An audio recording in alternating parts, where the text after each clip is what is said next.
Okay, folks, happy Sunday.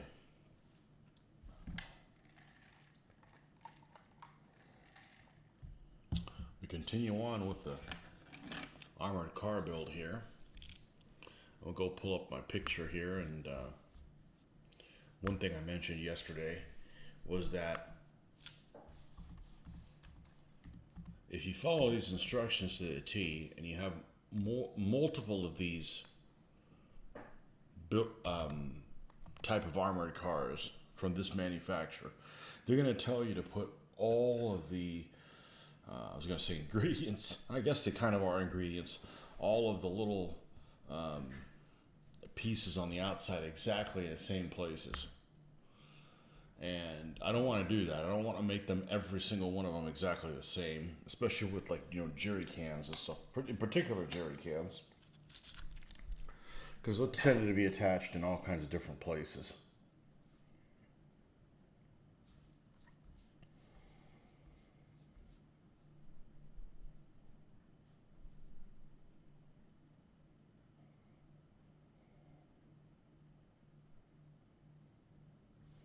So I want to take a look at some other drawings and see if there weren't some other reasonable variations that I could do. Or I could just, leave those type of things off until we get all the armored cars built, which there'll be 4 of. And what I'm talking about is, these items in particular that are black. The jerry cans here and the 2 that are here. I don't want them to be the same on all of 4 armored cars. It's going to look really weird. Especially because they're kind of weird to begin with, like being out in the open that way.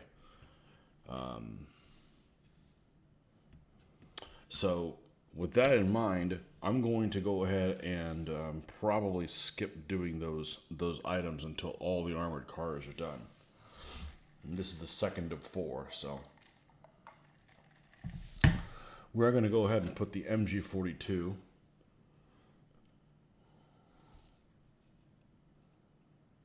like so, now that this pencil mount is glued into place.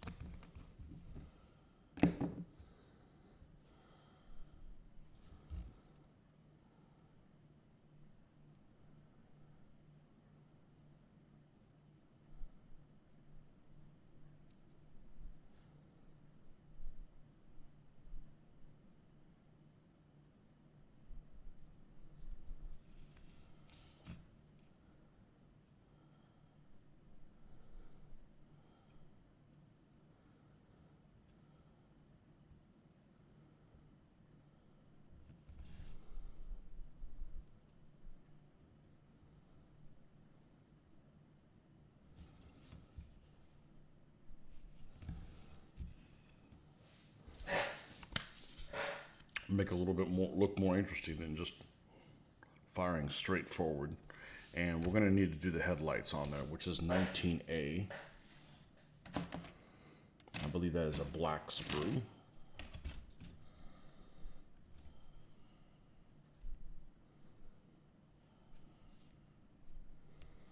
$19, here it is.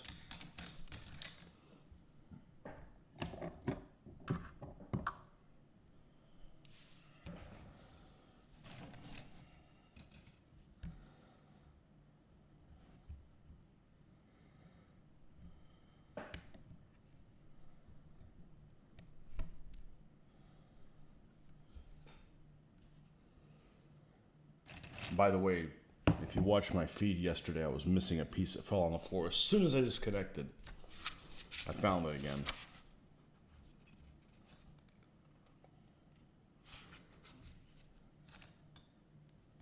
Sometimes you have to stop looking for things to find them. I could have found it. I just didn't have good lighting back down there. I had to wait until daylight.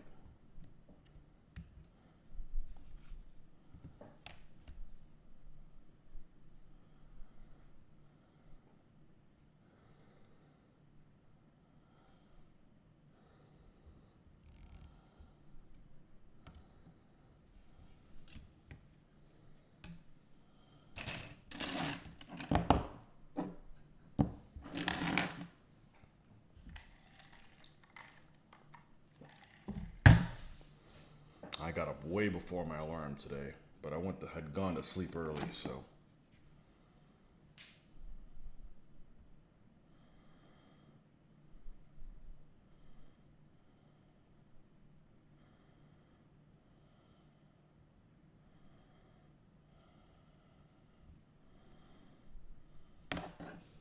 Here's one.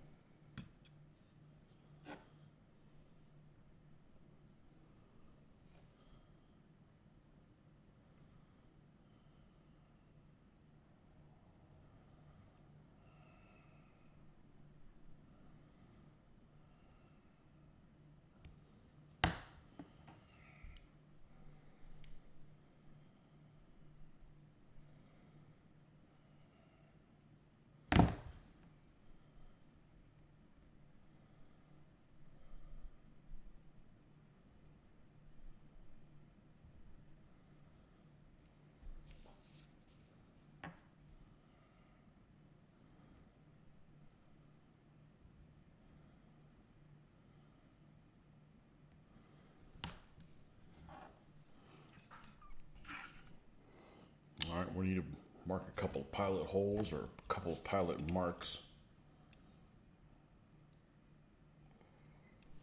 One's about right there. The other one would be about right there. Let's drill those out.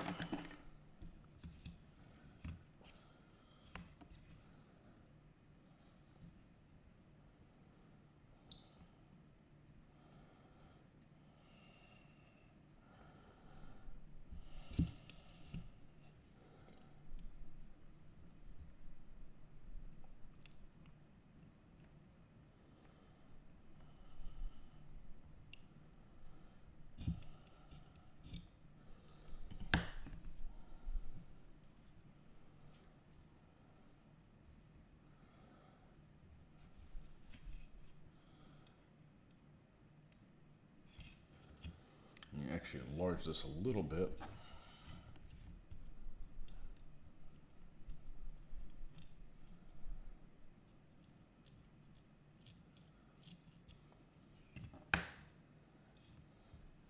Mr. Jeffrey, good morning. Getting excited as Kelly's Heroes on TV in the UK. 1600 OK. It's a bank holiday, so they put on good films. I couldn't tell you last time I turned on the television. Kelly's Heroes.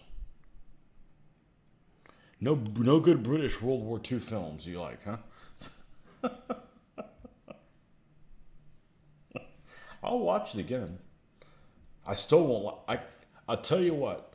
I still won't like the theme music. I'll guarantee you I won't like the theme music. But I like all the actors that are in it, except for the German with the creepy lips. I like all the other guys. I'm even okay with them all being in the same movie. I'll tell you one thing about Telly Savalas. Telly Savalas doesn't make a villain worth a shit. He's just too likable. I think he's likable. So I hated him as Blofeld. He's too likable.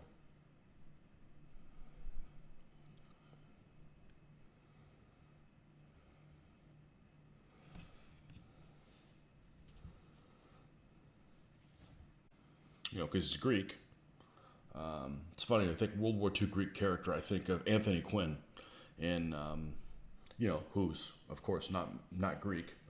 But, yeah.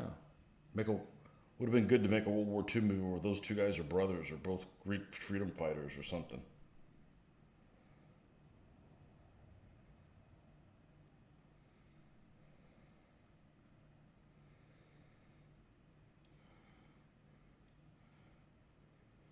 Might have put the hole too close to the hole there. Easy fix. He was a real villain in McKenna's Gold. Sounds like a Western, which means odds are I didn't see it. My dad never got into Westerns. And it's funny because he never got into war movies either. But he didn't dislike them. I didn't watch war movies with my dad. The only World War II movie I watched with my dad, World War II stuff I watched with my dad was Hogan's Heroes. I definitely associate that with him.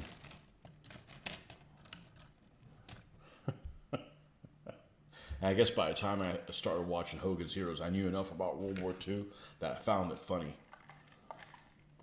If you don't know anything about World War II, it's not funny. Or maybe it's really dated now, but that's one of those shows I associate with watching with him. That and Johnny Quest, the cartoon, the original one from the 60s. That's the kind of stuff I'd watch with my dad that only him and I watched. You know, there's other stuff that you watch as a family, but you know.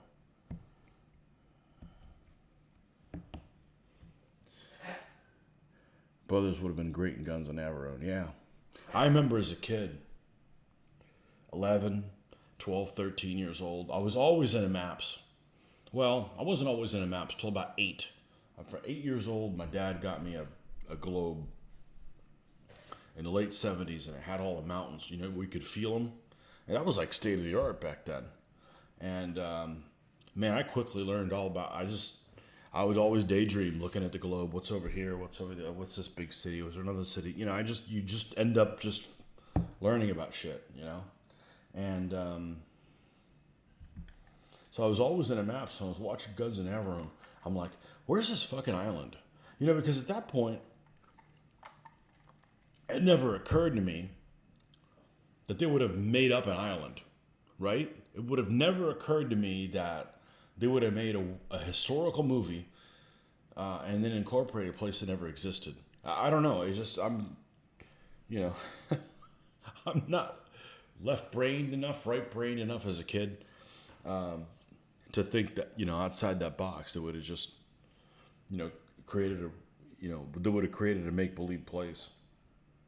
So I remember when the beginning of that movie comes out, it shows the Mediterranean. I don't remember. I haven't seen it in a long time. And it zooms in on where Navarone. I'm like, there's a freaking island there. And it's close to a real one, but it's, you know, it's a different one. And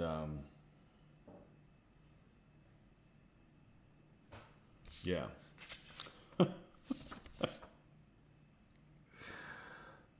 Okay, looks like this thing goes right in the middle. Let's go ahead and glue. This is the piece that I lost yesterday. I didn't lose it. It was right down here. I just didn't have good lighting. If I had shag carpet or something like that. Well, if I had shag carpet, I wouldn't live here. But I have no carpet and the floor's really picked up. So I knew I was going to find it.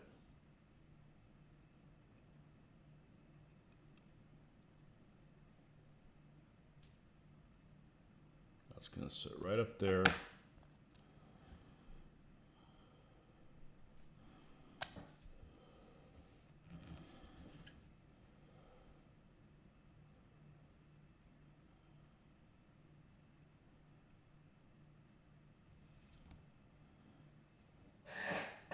Hogan's Heroes and F Troop were among my favorites in the 60s, 70s.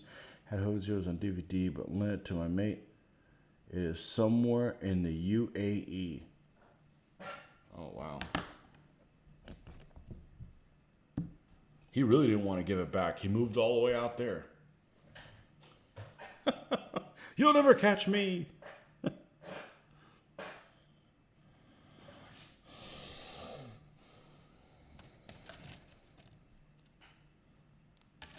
You'll never catch me. I'm off to the UAE.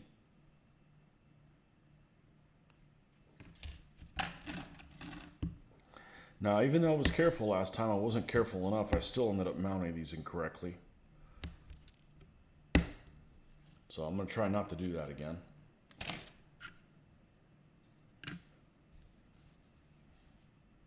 Of course, I got to look again and see which one it is, other than it's not that way. It's these little, like, I guess they're little extra fuel tanks down here. And I was careful, but they don't go this way. I think they go, I don't know. I got to look and see which way they go. And of course, the drawings on here are insufficient.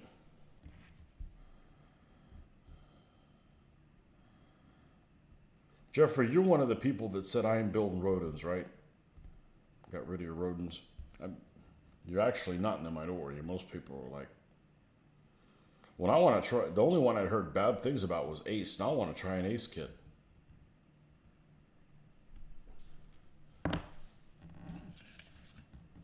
But these things actually go well together. Like these, I think Eshy is much worse. I think Eshy is much, much, much, much worse. Because Eshy has these vague instructions and pieces that don't fit together well. You know. The same people that designed some of the Eshy kits designed some of those Italian tanks. It just doesn't. Just doesn't work. It just doesn't work. None of these drawings are the back.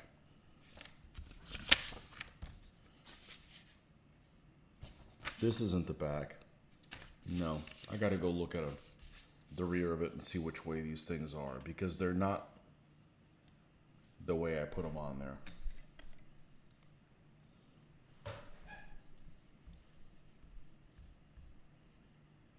Let's see.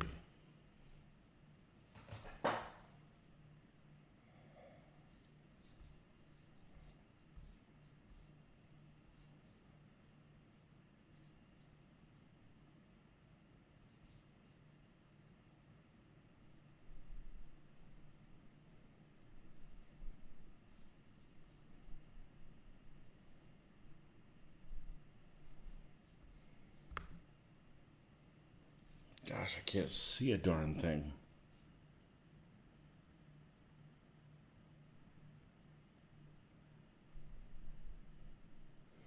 Okay, according to that drawing, they're higher up the top and they go like this. So they would be like this and like that.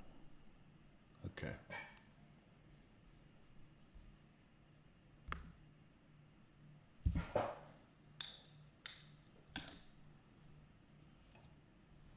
Of course, we're going to have these two little exhaust thingies there. Let's put these.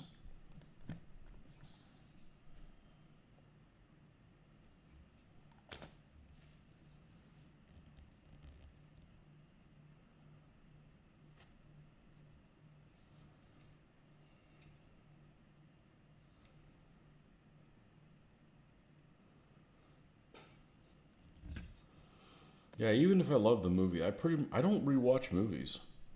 I'd just rather do something else. I can't really put one on while I'm doing this, even if I wasn't filming.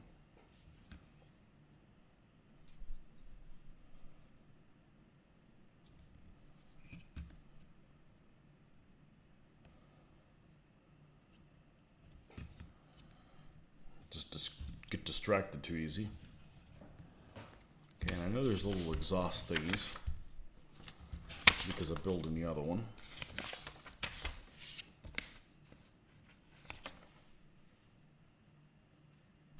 Even if they're not shown on here.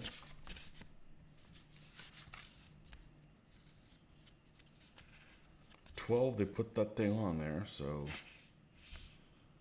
they go here.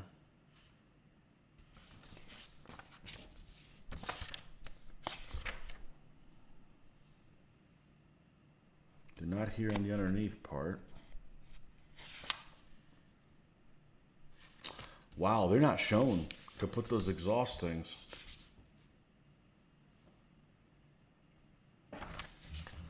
They need a quality control check on these instructions.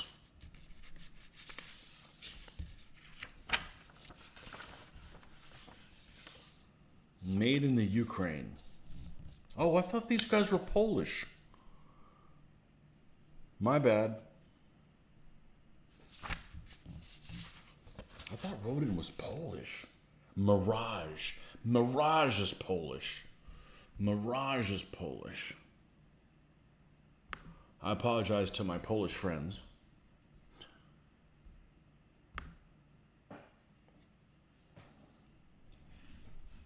Stupid Ukrainian lack of quality control. Well, that makes sense because the other one's a piece of is a terrible instructions too. The UMMT. They're still going to get built.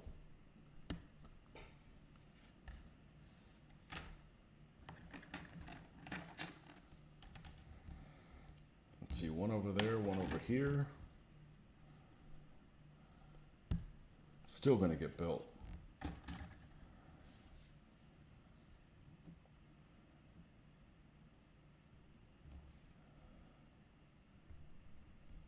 At least the glue works on this stuff, unlike that King Tiger. From Pegasus.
Just find it really hard to sit in front of the television. I went to the gym yesterday, and I'm working my way through that movie that everybody was talking about. It happens to be on Amazon for free, or I should say, for no additional cost. We're going to have Amazon anyways, so you might as well watch the stuff that's on there. Cocaine Bear.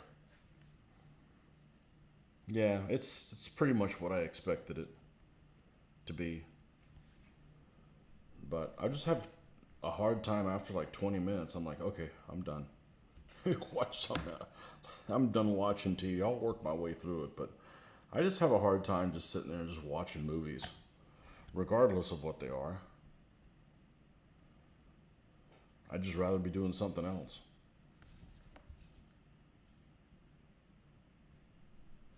I'd rather play video games. What's this?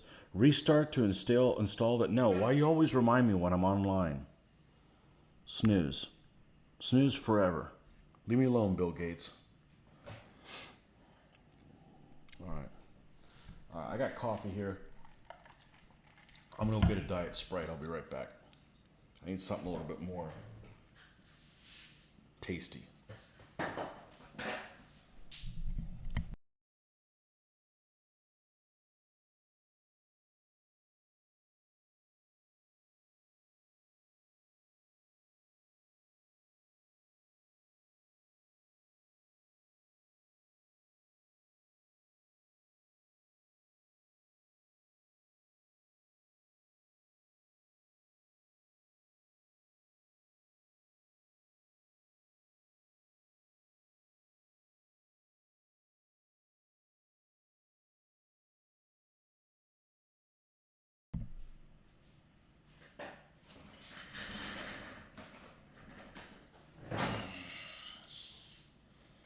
Yeah, deciphering a lot of this stuff is not everybody's thing.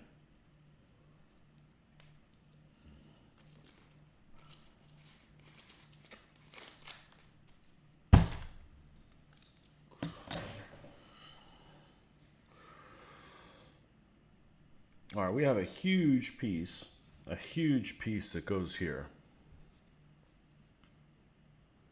6F. Let's pull it out. That's 29.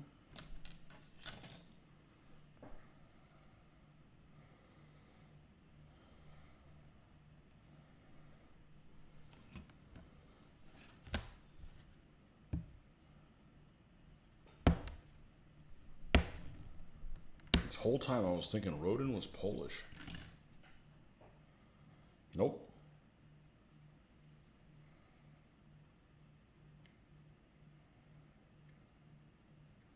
Polish is Mirage,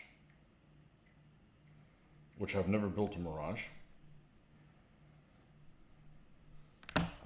They are also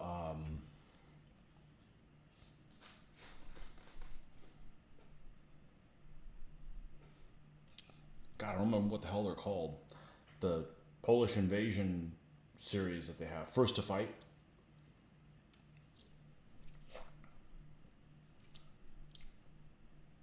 And in Edward? Is Edward Polish?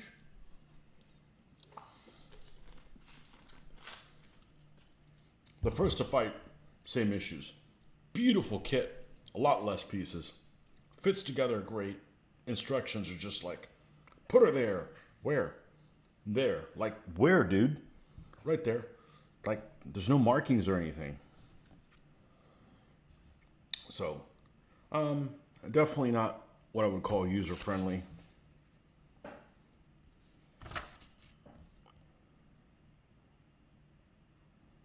So apparently the shorter one goes towards the front. Is this going like this? Something like that?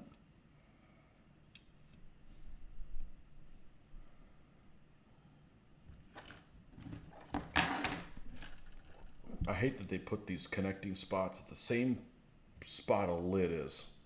Like there's a fine line, a fine overhang of where a lid that comes down and opens like this. And on that same edge where the lip is, they put one of these connectors. So you have to try to do your best to not shave that off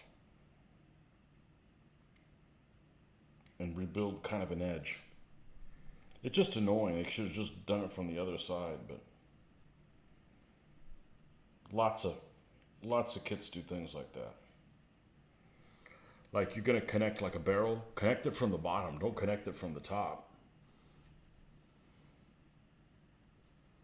A lot of rodent kits have passed through my hands, but I never built them. I did build an Ace T26 with 7.62 howitzer, which was finicky to put together. Yeah, these are a breeze compared to the UMMT. The UMMT is definitely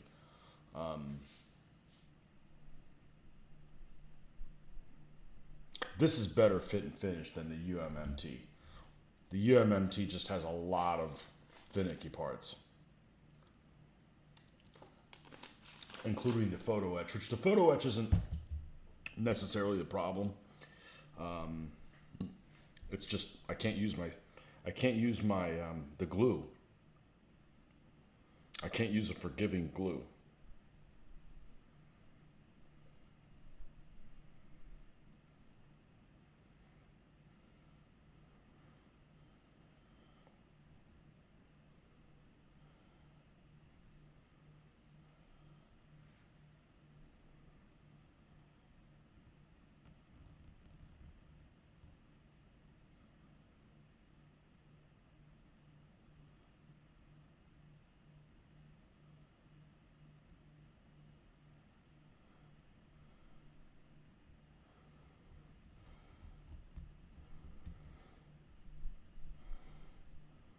Trying to make sure that I keep that lid mark here.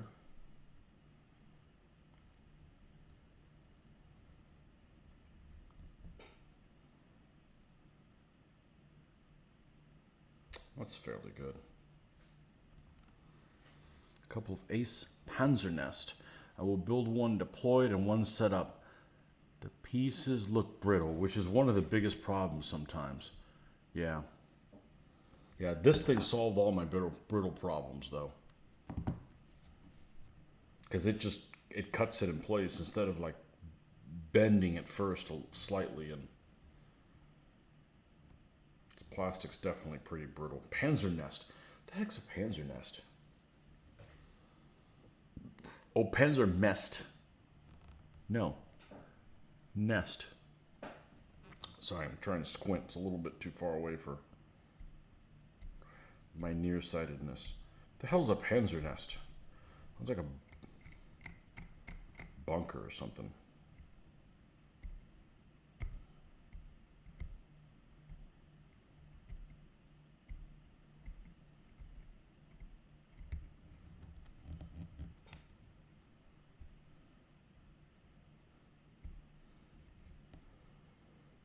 Okay, well that side's actually turning out pretty well.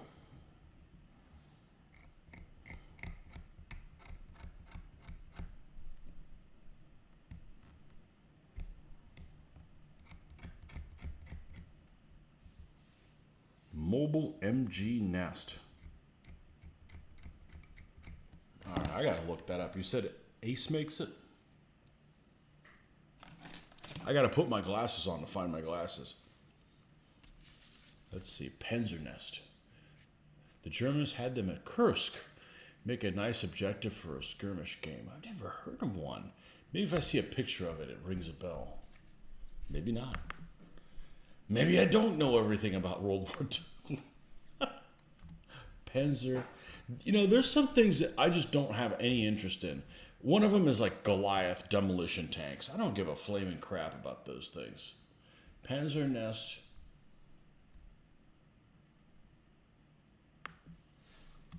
Ace. Ace Panzernest. World War II mobile MG bunker. See if I can get educated about something. I've never seen that. I have never, ever seen it. It's like you would have invented it right now. Never heard of this thing? Wow. It's like a food truck, but it only serves lead.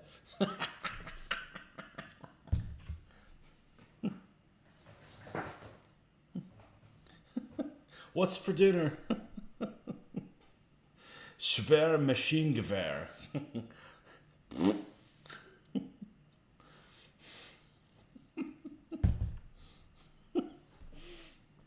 I've never seen this before. Ever. This looks like a totally invented thing. This is like alternate World War II. So it gives a little bit of protection, huh? Oh, and transport condition. Okay. So what's it look like deployed? Oh, it's upside down like that? German War II, World War II bunker, and battle condition.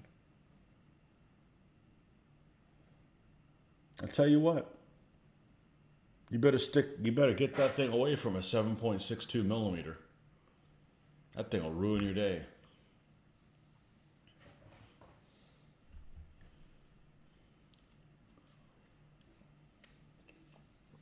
A food truck that only serves lead.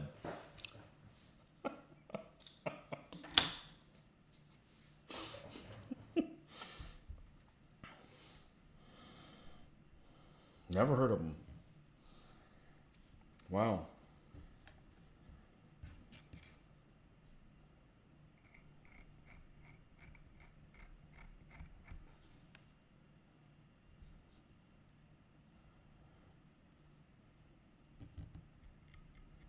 That looks like one of those kits that they might ask you to build things that just to build them.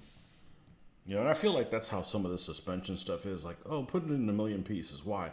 That'll take people a long time to deal with it. You know, it's like, okay. And they don't show the other side of the vehicle, of course. Why would they do that?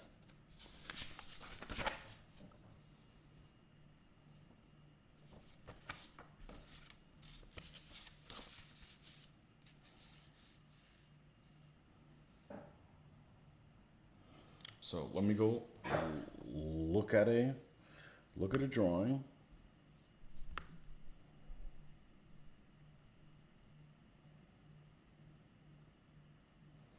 I don't see it on that drawing.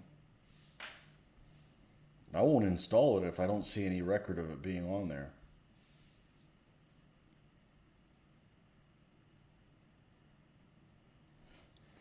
Okay, I see something up here. At the Nevington War Museum.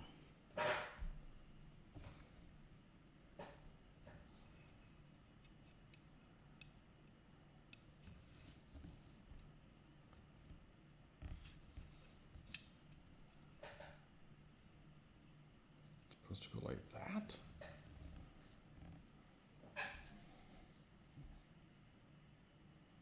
Well, that one's in a different place.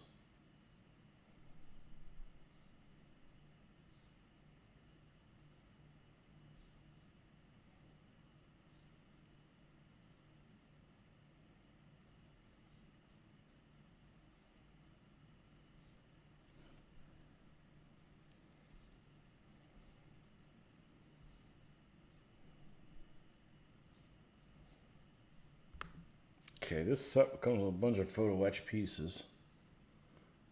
Does have it. Well, we'll install it.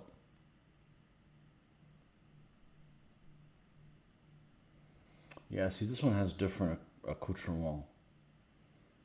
It has no fuel tanks up front. It's got them back here and none up front. That makes more sense.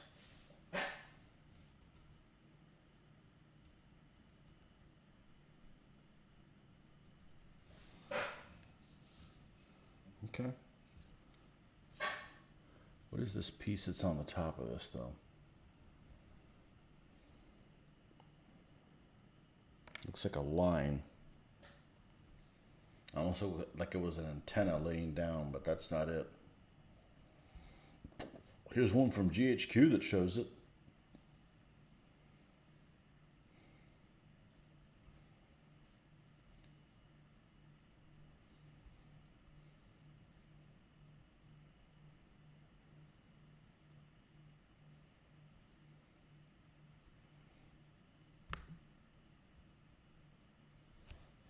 All right, we'll go ahead and install this thing on here. Let's make sure the fit on it's okay.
Tank Archives. I've never heard about the Tank Archives site. I'll have to check that out.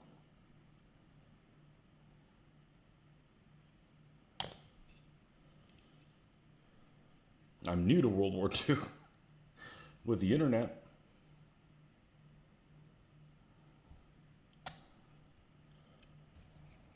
Oh, I still got a piece of freaking poopy diaper. Well, we'll just sand that down. Still got a little bit of a fingerprint there. They used too much glue. We'll take a little bit of that sandpaper, take that off. That's happened one other occasion for sure. Okay, so we got that on there. All right, I'm gonna build it like these guys say it, and I'm not gonna put. No, I said I was gonna put all the accoutrement at the end. We'll do that. Okay, the only thing we have left is, let me get my pencil, is we left off all of these pieces here and these pieces there. Okay, we left that off. Of course, you can't really follow the instructions because they still wouldn't have had me put these exhaust things on here. I just know that from building the other model. Okay, and we have these little tie rod ends or whatever the hell they're called that go on the underneath part, if I can ever figure out where the hell they go. If not, we'll just leave them off. All this concoctions of 9As. Okay, so these are left off. We're going to go ahead and put the little end pieces that go here on the undercarriage, on the front of the undercarriage, and the two hooks back there. We can go ahead and do that now that it's completely built and we're not going to encounter any issues. So let me flip this thing. I don't think I can flip this thing upside down and not damage the machine gun. Yeah, and I like the angle the machine gun's sitting at right now, actually. So let's go ahead and put those little tow hooks on there first. That's a couple of pieces of A20 and two pieces. Any pieces on the A sprue that have multiple are going to be one each or multiples of each on the two different sprues. So there's one that's a 20 over here. And then we'll put that away, and then we'll bring the other sprue that has the other one that's also a 20. right here.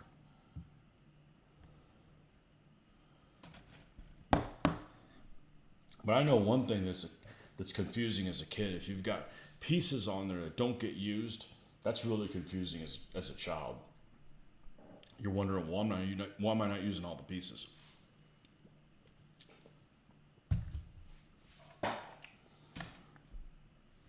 So I remember being a kid like, did I build everything correctly?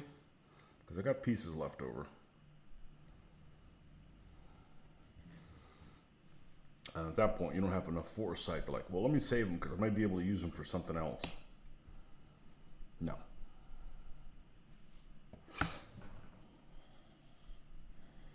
Okay, so these little hooks face up.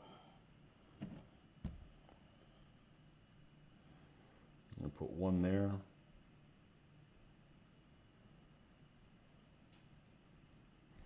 I wonder if the tire is going to let it fit there. Yeah, cheat the tire over a little too much to one side. I may have. Okay.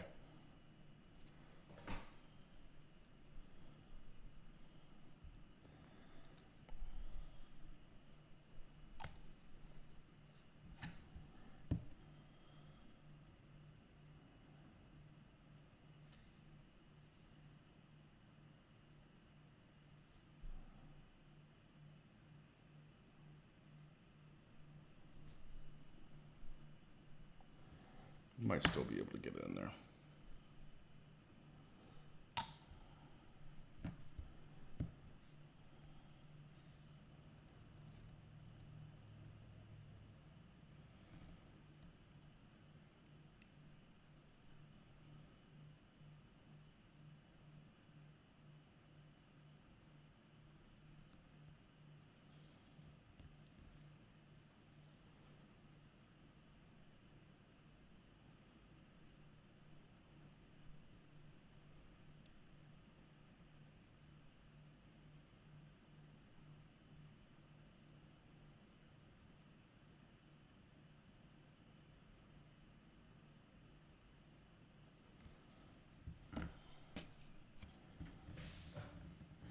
Okay, and then we have a pair of, I'm not even going to look where they go because they were wrong last time.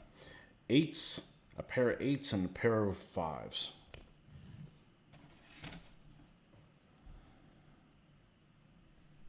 And the only thing we got left here is this bulkhead.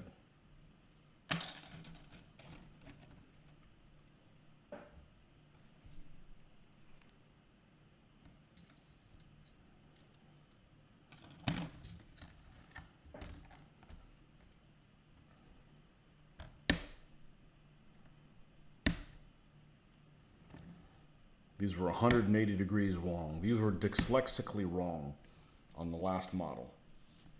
It had one that's supposed to be on this corner. It was actually supposed to be on this corner and the far one, and it was actually flip-flopped.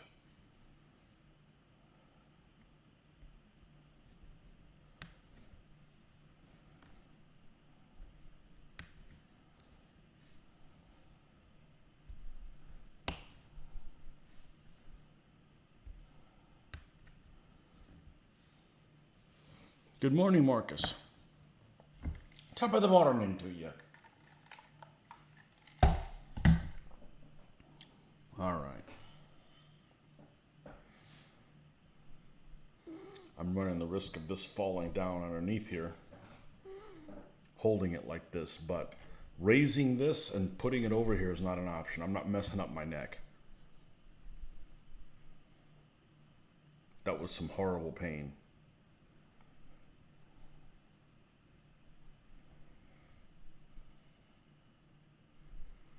No.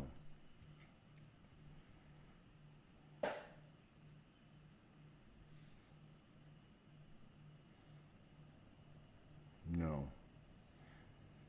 Okay. I want the front. I want the front angled, and he's angled towards me. So it should be this one.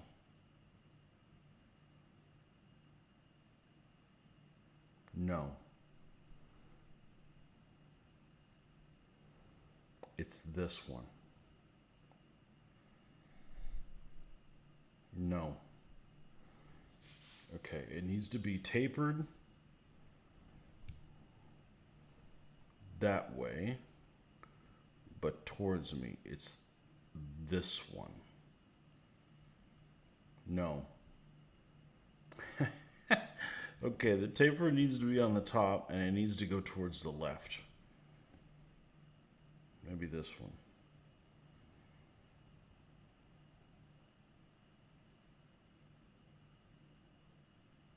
That's the one. That's the one. Yep.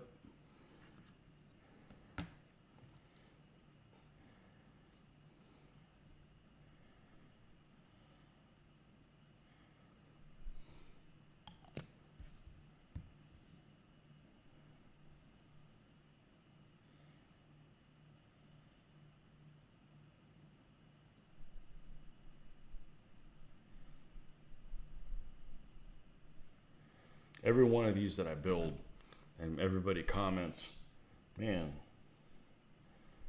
they're too difficult. They're not worth my time. It's like empowering. It makes me like, let's build another one.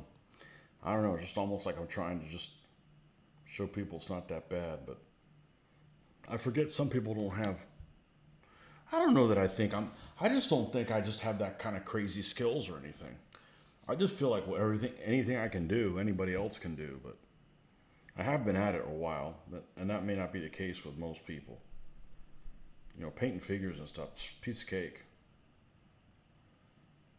You know, the tweezers, these Swiss tweezers are great. Go in there and hold things where you want, and this glue.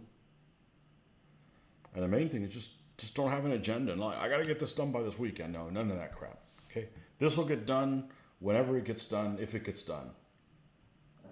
I'm not here to get stressed out. Doesn't pay enough.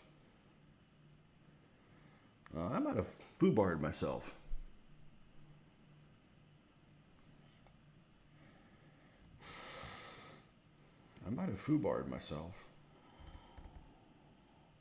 Where is this?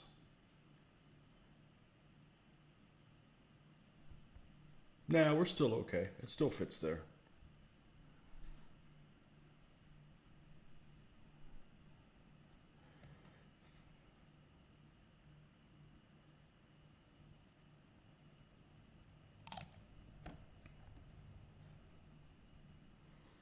The key is not to be in a rush. That's right. You know, if you start working on something, and it's just happened to me, and you encounter a problem, or something starts being unfun, move on and work on something else. You know, I stopped doing the T26s for a little bit. I'm going back to them. They're all going to get built. They'll be fine. Those are a lot more difficult kits than this.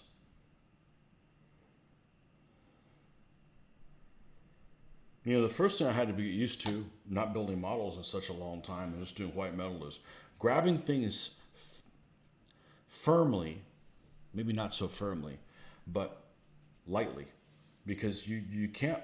It's not. You don't have to put a lot of strength behind it because it's made of plastic. You're not going to break it. As a matter of fact, you will break it if you grab it too hard. Unlike things of white metal, that if you don't grab them extra firm, their weight is going to cause them to fall out, fall on you. So I had to get used to that. Now I'm kind of used to that. Okay. What else do we have? It's getting to the end of the barrel here.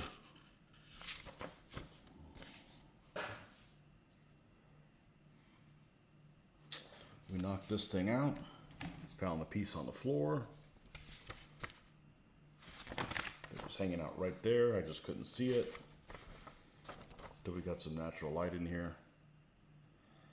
I think that's everything except the accoutrement, which we're going to wait for. Because I don't want all of them to have exactly the same look. But this one definitely needs an interior because you can see a fair amount of it inside.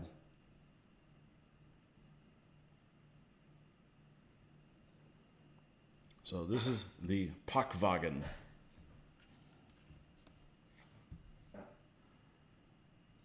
So she's complete, except for, you know, the accessories here on the outside.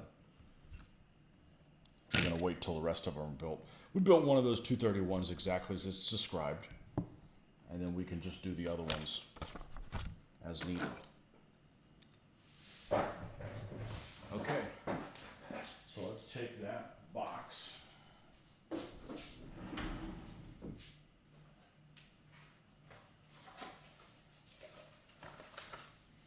Put these extra pieces in here.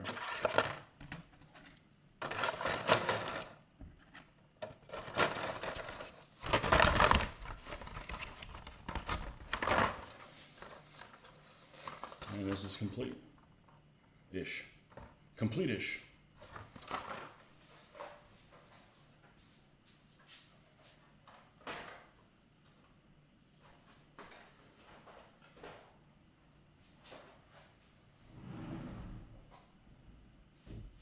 Okay.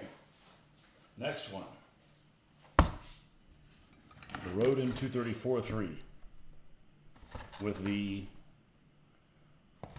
cow skull on it.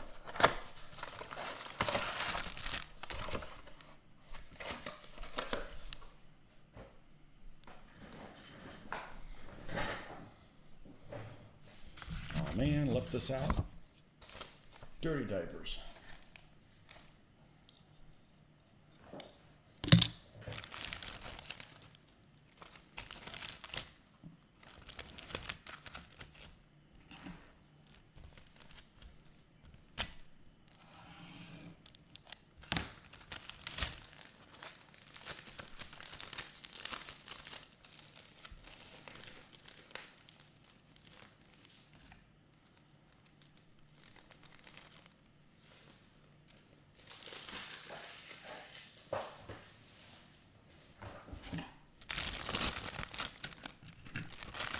The thing is that these actually are really solid.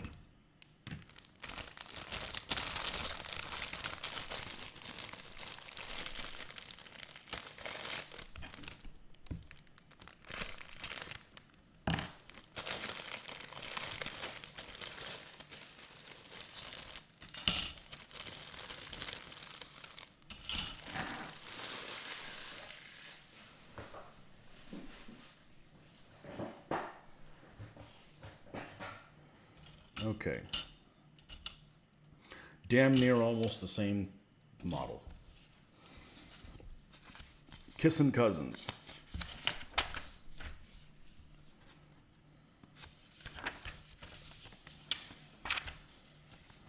Let's see what they think I should do first.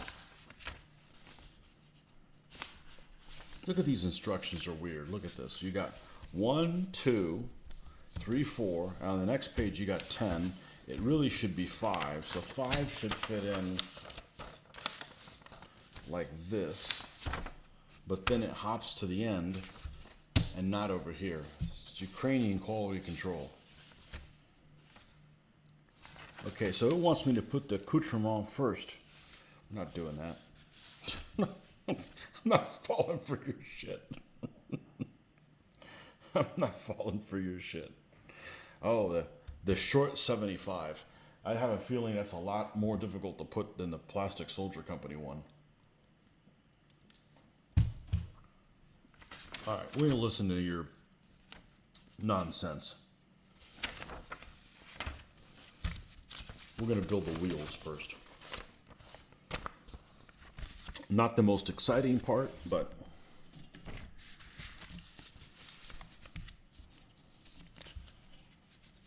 I'm doing that more and more. Following my own, a tune of my own. Following the tune of my own clarinet. All right, let's stick these wheels off. Actually, I don't need that. That takes actually longer. It's more cumbersome.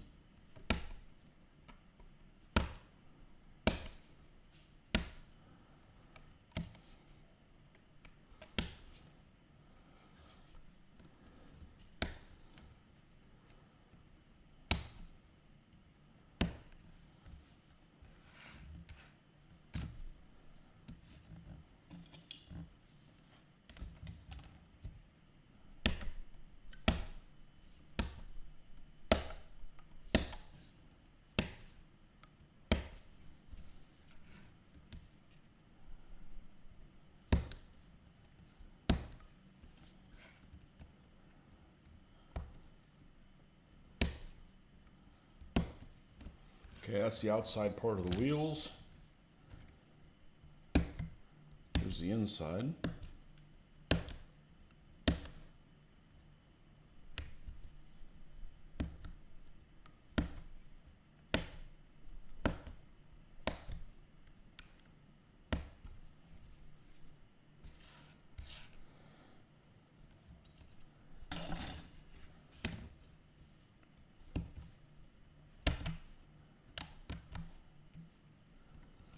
I saw sometime this week the neighbor across the street. I think everybody has crazy neighbors. I mean, I got harmless crazy neighbors. Eccentric, maybe? I'm eccentric too. I just keep it indoors. I had a neighbor that used to live this way.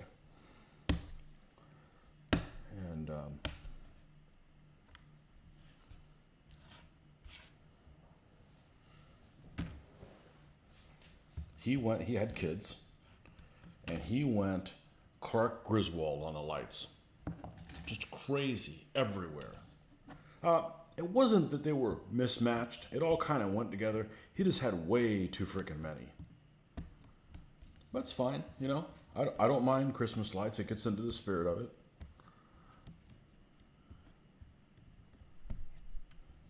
But December 26th, everything came down. Everything came down the day after Christmas. I had to. Or he was going to get cancer or some shit like that. Just sure seems like it. And he lived over there probably, I don't know, 7 or 8 years with us. Maybe even a little longer than that. Every year.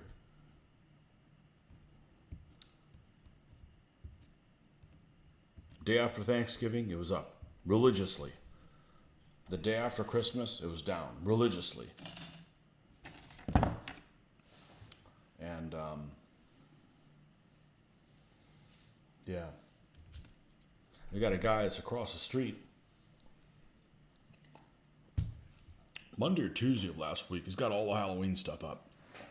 It's like, Jesus, it's not even September, man. And Halloween is at the end of October. And it's like 105 fucking degrees. That's not Halloween weather.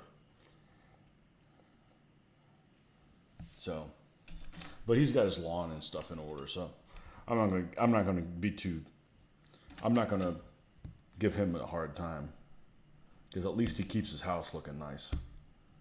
But it's like, man, somebody jumped the gun a little bit. I always dry fit parts, see if the instructions are credible. There are lots of places where it doesn't matter which order the parts go in. It's true. My 20-year-old self would have never been able to dry fit shit. Like, well, you're doing it twice. Nah. I dry fit a lot. I mean, I don't dry fit with this after you built one of these, because you know that the stuff fits together. The fit and finish on this thing is fine. It's the vague pointing. It's the Ukrainian pointing. Maybe that's the problem with the war over there, why it's going on. Where the tank fire came from. Over that way. Over there. What specifically where? Yeah. It's like not telling you exactly where it is. You can't solve the problem.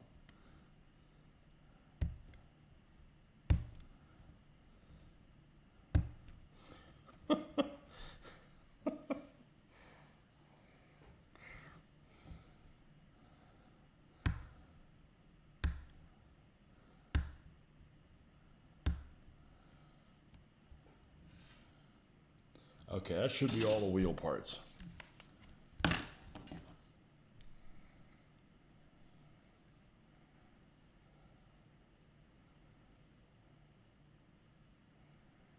And we got this neighbor over here.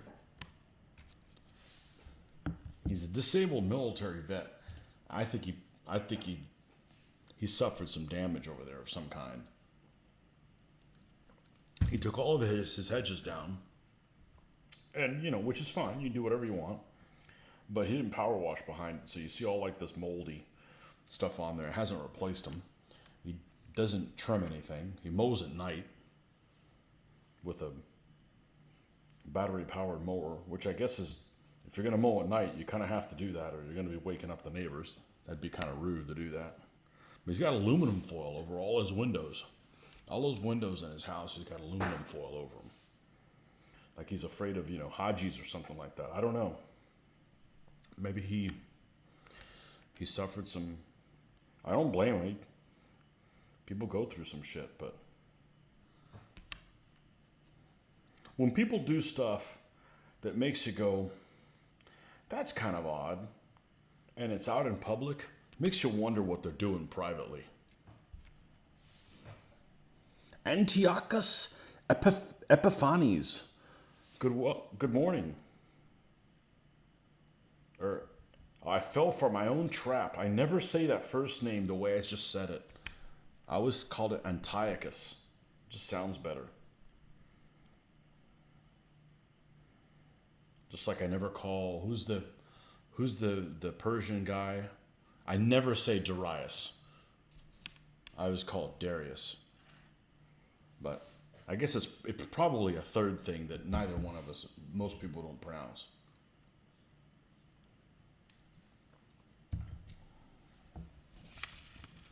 I don't know. Maybe it is Antiochus, because the city is Antioch.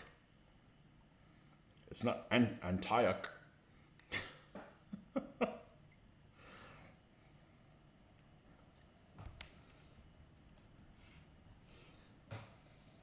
Darius.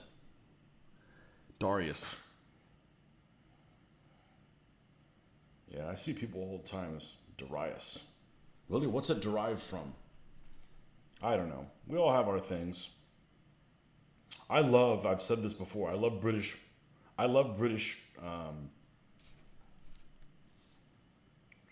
grammar. I like British spelling.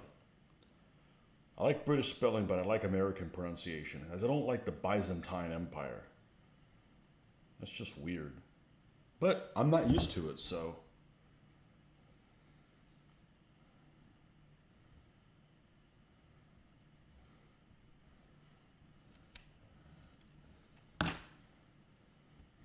I like British spelling, though. I like that U and the armor and color. Hey, I didn't ask for it to be changed.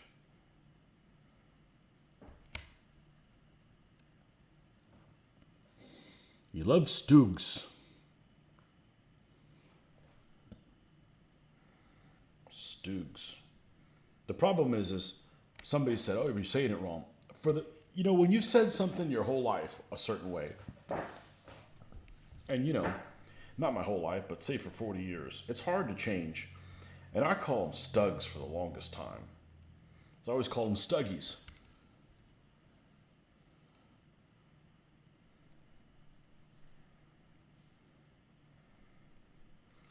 You know what I hate about Stoogs? As a 135th scale modeler, ex-135th scale modeler, I was big into, I'm going to make a vehicle and it's of a certain Panzer Division in a certain place. And the Stugs, yes, there's some that were attached to Panzer Divisions, but those Stug brigades, I don't give a shit about those. I don't know, it's just kind of like if it's any unit that's not like a Panzer Division, so like any of like the SS Panzer battalions, the Chevere ones, the tank destroyer ones, any of the Stug brigades, I just like lose interest. I don't know. It's not very exciting. I don't dislike Stugs. Actually, I've got one painted, and no, I've got a short one. I got an E and a G painted, and I got another G to do. And I have a Stug 4. And man, back in the early 90s, when I had one of those, I'm like, all right, what units used them? You can't find that shit out. You couldn't find that shit out until the internet is. You can't, they were used as a replacement for the Stug 3s. Okay, cool. What units used them? Unless you find photographic evidence, that information just isn't out there. Back in the early 90s, it wasn't available. Maybe you could have bought a book, but, being a student in the early 90s, I couldn't find out who the hell used a Stug 4. Now you go and it's like, oh, okay, well, there was a fair amount of them in the 17th SS Panzer Division, Gotz von Berlichen in Normandy.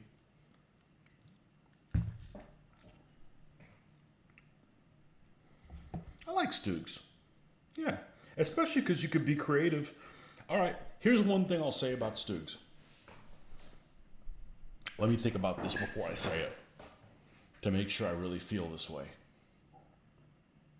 Yeah, it's probably my favorite vehicle that looks good with Schertzen.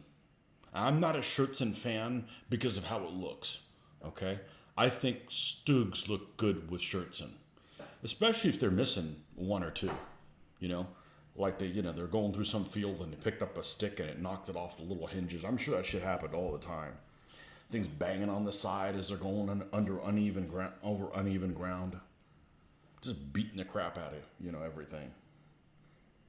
Saw somebody yesterday or the day before that painted one and had painted some of the panels differently. Like they had one camouflage scheme and like one of them had like a different one. Like we're missing one. Oh, get one from that vehicle. It's knocked out. It had a different camouflage scheme on it. I was like, that's creative, and it looked good. It was done well.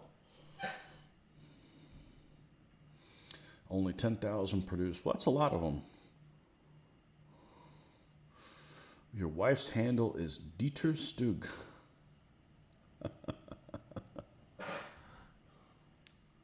Yeah, I don't like the Panzer IVs with the Schertzen. I have them because I used them. I just don't like it. I like the Panzer IV without the Schertzen looks good. But, you got to build things how things looked, not necessarily how you may want them. I saw somebody did a diorama one time with a Panther in Panzer Gray.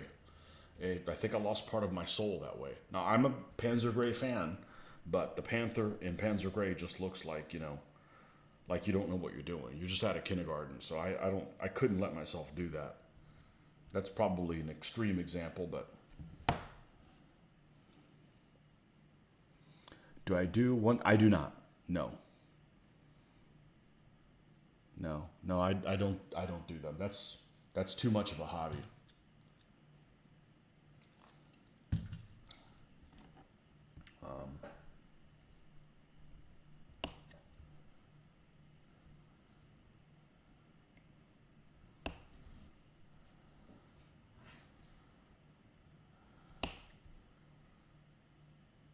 And like I said, the gun that's on the Stug, 75L48.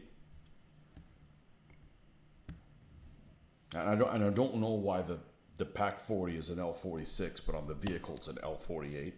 Whatever, 2 caliber difference. Essentially the same gun. Is good enough on the Western Front to take out everything, pretty much at any range, except for Churchill's,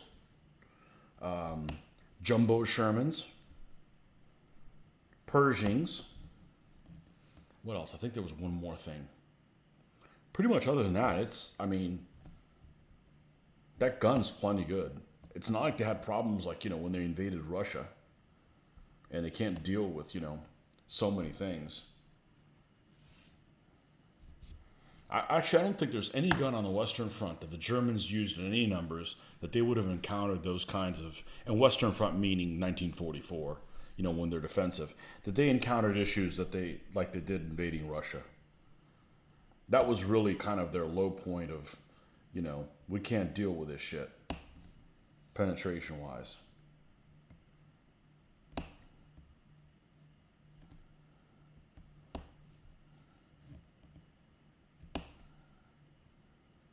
Because, it happened in the French campaign also, but they outmaneuvered a lot of the French stuff. But there's so much Russian stuff. You gotta fight it. And it's like, you just can't do it. You can't do anything against a KV-1 with a short 50. You just can't do anything. You got to get really close. You got to get really lucky. You got to go, get to the rear. You glue snap kits too. Panther needs camo. Hey, studio. Yeah, there's a lot of snap kits that say that they're snap kit and they won't stay together. The Zvezdas I've done, they're not truly snap kits.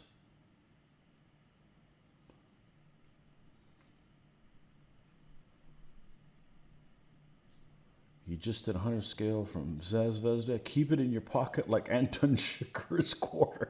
I don't remember that. I only saw it one time. That was the first movie I ever saw on Netflix. I remember we got Netflix many years ago. Let's see. My office was in the other side of the house. Don't know if my daughter was born yet. Anyways, mid 2000s. Call it mid 2000s. And my wife had gone to Miami. And I stayed. I was watched that movie, No Country for Old Men, on the computer at my desk. And yeah.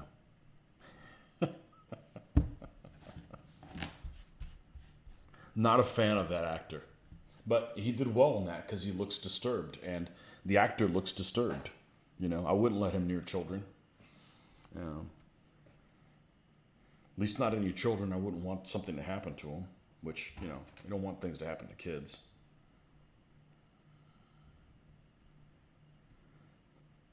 All right, let's start gluing these little guys together.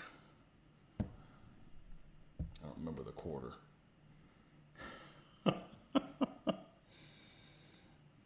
You have a short 50 on your car dash. Yeah, we could use one of those sometimes.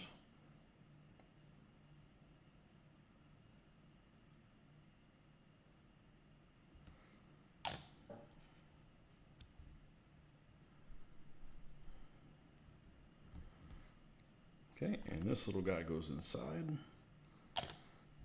And we will make sure that this system looks really finicky, but this is the third one of these I'm putting together. It is actually all right. It's actually all right. The biggest problem with this thing is yes, these things are more painstaking than they should be. But the biggest problem with Rodin is that they just give you these vague instructions. They give you these vague instructions. Yeah, this kind of goes over there, and you got to look at like 3 or 4 other drawings, and you know that doesn't work for some people. Some people are like, yeah, just glue it. And, you know, even being careful, you still end up making some mistakes. Take this big chunks off. Once these guys are glued together, we'll sand the edges.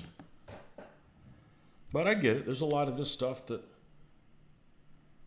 people don't want to do. I wish the wheels were one piece, but they're not. And that's what it is, you know. So I like to say these guys were free. You know, I used this as a credit from Noble Knight. They had these things in stock. They were $8 a piece, which I think was a steal. And that's why I got them. No other reason other than that.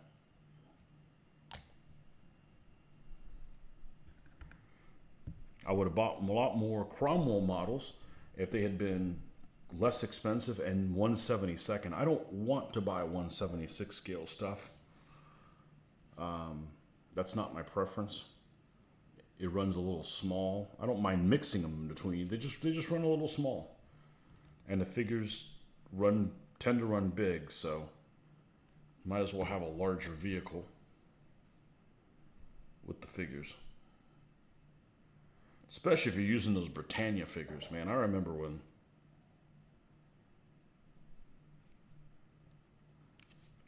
those were the rage. I was never a fan of them because they had these huge freaking heads, almost like a midget. Can you say midget these days? I can. A little person with a very big head. Just looked awkward.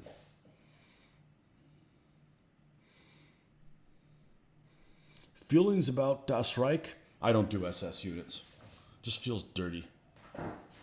I never have. I'll play them in a game.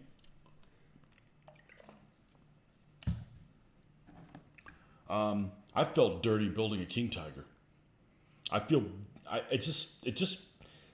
uneasy building really, really late World War II's German stuff. I don't know. I just never have. Maybe because I've just seen too many people do it, and it's just like, man, I can do other stuff.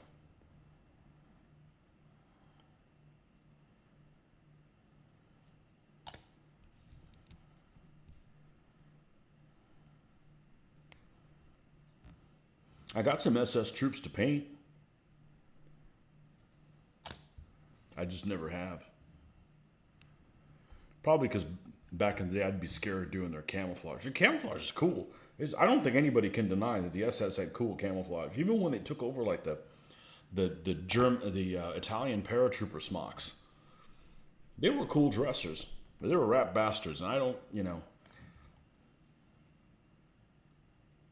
there's a big difference in my eyes about somebody who's in the Wehrmacht and somebody who's in the SS. Now, there were some people that were probably in the SS that were drafted, and it's not their fault. Okay, sure. That's the exception to the rule. There's probably a lot of people that were in the Wehrmacht that just didn't even want to be there, but it is what it is. But I don't know, something about the SS just, you got all the regular stuff that they're into, plus you got to like do the whole Himmler subculture. I don't know. It just doesn't sit well with me. Yeah, and I'll play anybody. Don't get me wrong. I'll play a game where you gotta do devious stuff, but just to go out of my way to do shit like that. Like I just feel like I don't like seeing people that all they do is build German shit. And the German vehicles are cool. There's no doubt about it. But the Soviet stuff's cool. The American stuff. There's pretty much every every vehicle is cool except that stupid duck truck that the U.S. used. That thing's ugly as shit. I love British armored cars, So yeah,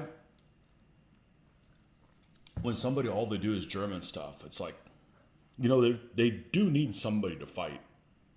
I'm just on a terror doing these armored cars, but I got a shitload of Soviet stuff here. The Soviet stuff is really my favorite stuff to paint because everybody thinks they're boring. And they are if you let them be boring, Great, you brought up Noble Knight. I saw the video you recommend. Huge, it is. You're indoctrinated, just like we are in our culture.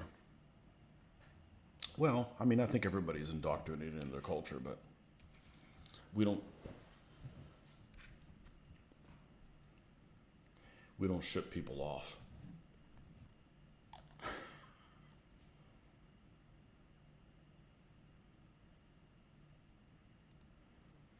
And I definitely fall into the camp that the Soviets were just as bad as the Germans, just in different ways. I think that, and I've said this before, I think if you have to be in the armed forces of either the Soviets or the Germans in World War II, you're better off, if you're a soldier, you're better off being in the German army because there's a chance that your superiors give a shit about you a little bit more than in the Soviet army. They just flat out didn't give a fuck about you in the Soviet army. But, the Soviets want to enslave people. It'd be interesting to see. It would be interesting to see how the Soviets would have behaved in, say, 1944. Let me take that back. How the Soviets would have behaved on the offense if the Germans hadn't invaded them first and done all the stuff they did to their civilian population and their soldiers. How different the Soviets would have behaved. Well, they would have behaved better. There's no doubt about that. Would it have been a big difference? I think it probably would have made a difference. I don't.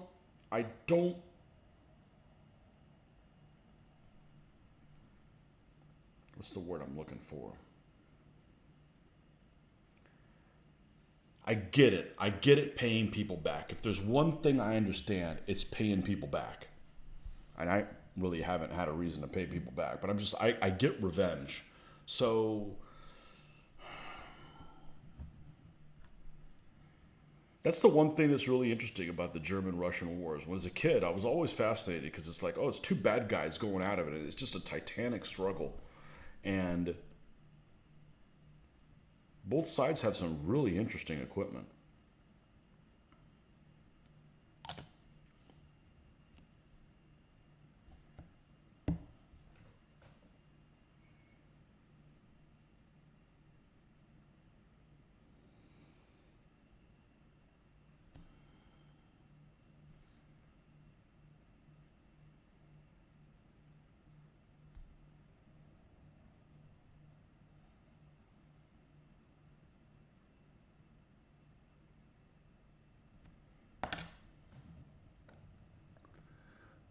was born April 20th, son 22nd. How odd is that?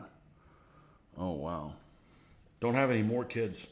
If you never have another kid, what day are they born on?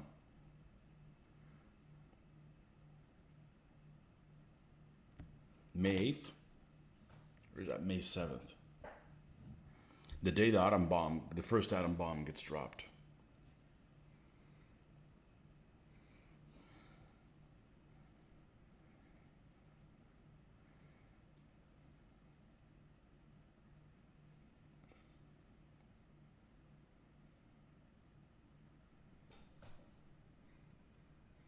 Your daughter was born April 20th and your son June 22nd.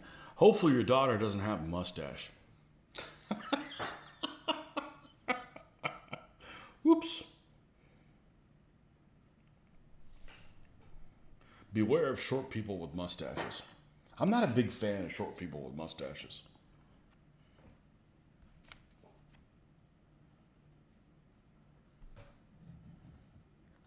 So anyways, when I was a kid, I was big into the Soviet Russian war. I brought this up many, many times. I'll bring it up again. It's the truth. If you don't like it, well, I don't think it's controversial. I always thought of World War II as basically Germany saying, fuck you, we got screwed out of the first one. Here we go again. Payback, right? Because I'm just interested in the military shit. You know, I just want to see the hardware, the tactics, the weapons, you know, how to... That's the part I'm interested in. I'm not interested in the politics. I'm not interested in the, you know, the genocide. That's not that I'm not interested in genocide, but that's not why I'm into World War II. Or why I was into World War II.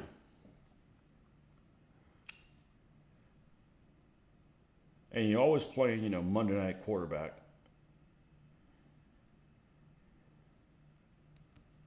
You're always like, oh, the Germans could have won. All they had to do is just go into Russia and befriend the Ukrainians, you know, go as liberators. Pretty fucking simple. Anybody could have figured that out, right? This is in the early 80s when I was a kid. And I've come across some other stuff that I've gotten some of the behind the scenes kind of stuff. It's not, I don't go out and read Mein Kampf. I'm not interested in reading shit like that, you know. I'm not interested in reading political kind of stuff. But the problem is you're looking at it from a logical person who's not a racist. Because a logical person who's not a racist is like, it's a war on race. I'm like, okay, Germans, Russians, both white people. What is the racism? I don't understand why you would think that the Russians were any worse than you. But anyhow.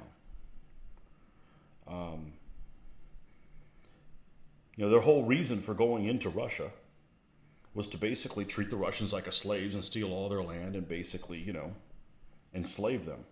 So why would you get these subhumans to help you? It would never have occurred to me, that kind of thinking, because it's illogical to a normal thinking person.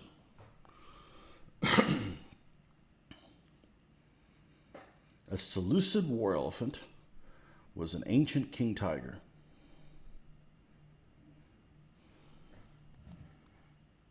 I think the king tigers were easier to control.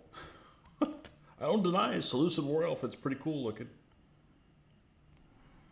I never built a Seleucid army. I have the figures for it. Never got around to building them. I was always a fan of Pyrrhus. Something about him just... I didn't know anything about him until I started doing Ancients, and I'm like, this guy's really interesting. Really, really interesting. Still in the DBA? No, I haven't played in almost a year. I'm not going back to it. 2,500 games, and can't get people to agree on shit. People don't want to show up at conventions, and I can't go to my World War II and still do that, so I basically gave it a rest. I'm not selling any of my figures. I'll probably go back to painting 15s at some point. I learned a shitload of history on it. Met some great folks. Really don't have anything bad to say about it. Just, it's time to move on to a different chapter.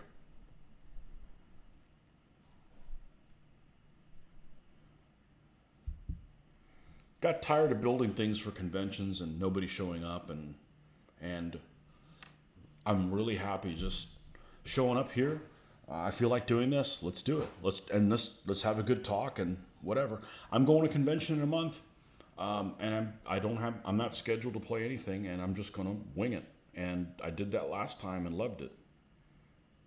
Now, I have a very stressful, interrupted job, and I don't want any of that in my game thing, in my game life. Oh shit! I better make sure somebody's awake. They asked me. I will be right back in a moment.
Okay.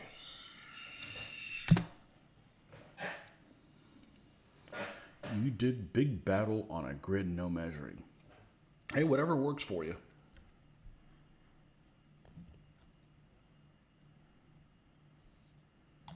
Now they're coming out with a supposedly a new version of it or play testing it. And just the discussions alone on the one news group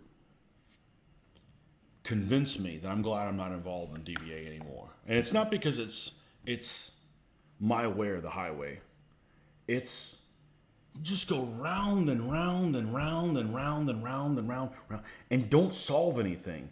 And some people that are really vocal and really opinionated and really inflexible just won't leave things alone. And I'm like, yeah, I ain't got time for that. Work's just too, a pain in the ass. I'm just not willing to deal with any pain in the ass when it's not at work. And I'm a lot happier. Now, I still loved 15 millimeter figures. I still don't mind painting 15 millimeter figures, but this whole idea, I got to get them done by a certain thing. One of the things there was a lot of things that I basically did not like.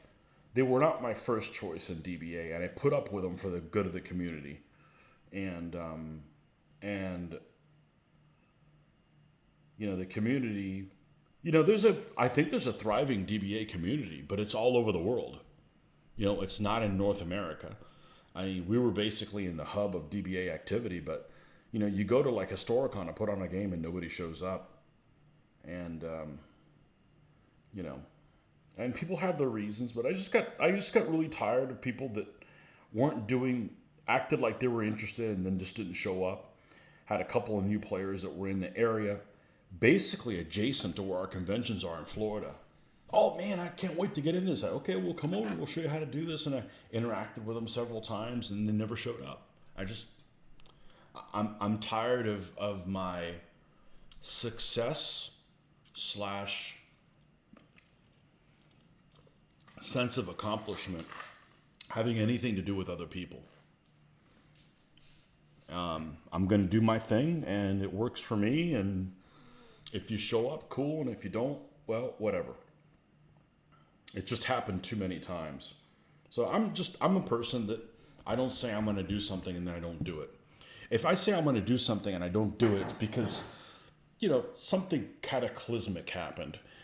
Death in the family, daughter's car broke down and I got to go take care of her instead of coming to commit. That kind of stuff. Stuff you can't predict. But, there's just a lot of folks that just don't take their word worth a damn. So,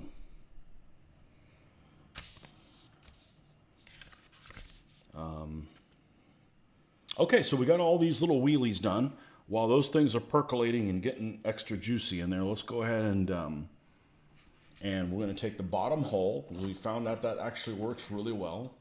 Let's take the bottom hole of this, and we're going to glue the springs on them, the locators, instead of doing how they want you here to put all the sub-assembly and then glue that on there. That doesn't work. That doesn't work for me.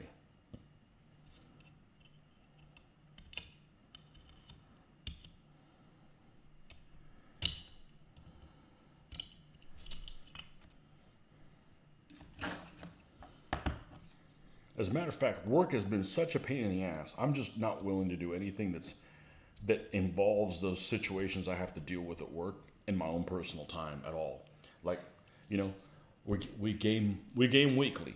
We game in a really hot place. I'm at work all the time hot. I'm not going to go game. I'm not gaming in 80-something degree weather. Or, it's not 80-something degree weather. It's 80-something inside, and hot, and I'm just not dealing with that shit. I'd rather not game, It's either that or I quit my fucking job, and that's not really an option, so I'm not dealing with it both times, so.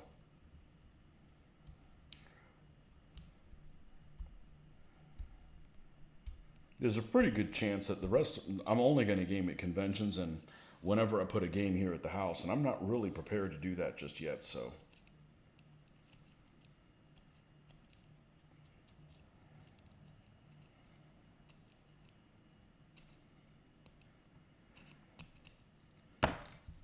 I'm also not a fan of abstract games.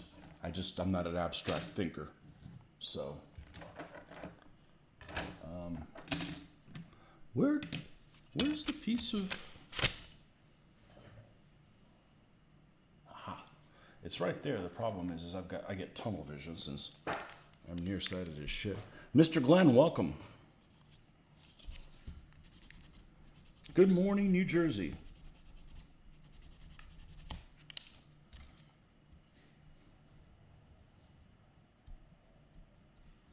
Working on the third armored car. This one's a 234-3 with a short 75. Just getting started on this one.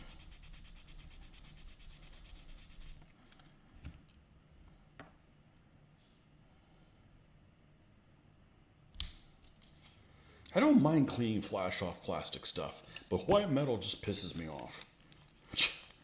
First of all, because this is easy. The other stuff, you have to put a lot of, hopefully it doesn't poke my eye out kind of crap when something slings off of it kind of thing. It's just fraught with difficulties, but working with plastic's just like a blessing. Not for figures. I like the white metal figures, but I'm also not really putting them together. For the most part, they already come in however they're going to be. All right, so here's the bottom hole. We're going to take all these 12As, which there should be 4 of them, and we're going to glue those 4 of them on there. And there should be 2 on each side.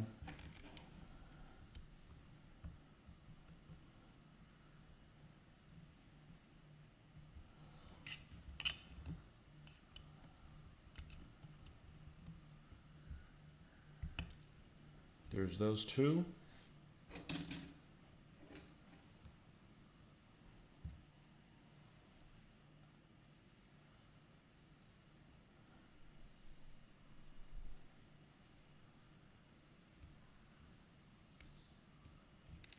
And there's those 2.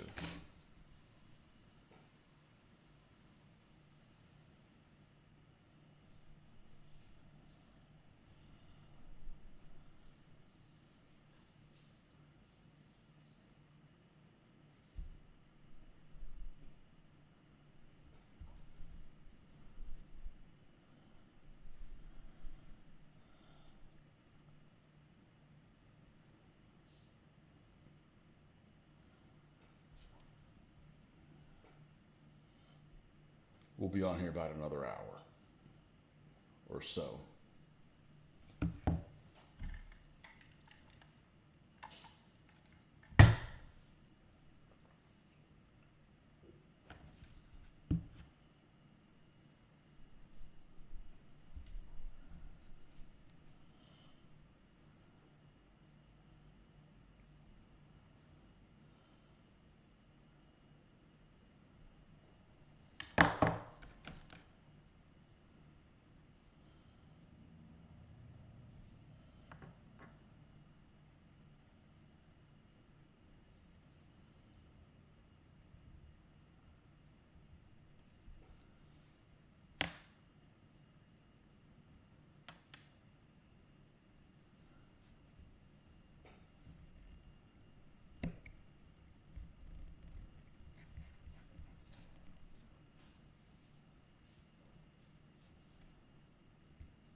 All right, we'll glue these little guys down.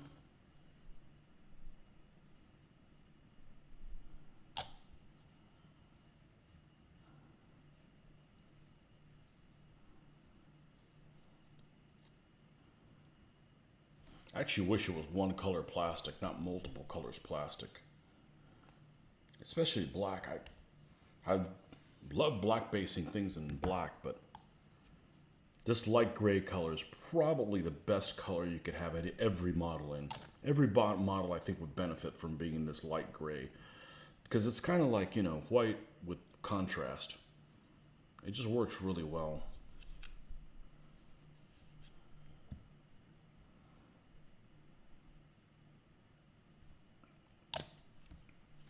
All right, so that's those points. Let's take all the springs out.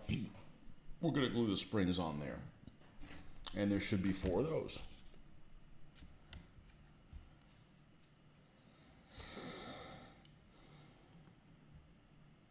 One. This is one of them right here. So it makes it a lot easier when this is the 3rd one of these you put together. You know what? You need to not fret about it, and works really well. There's 2. And then the second black sprue.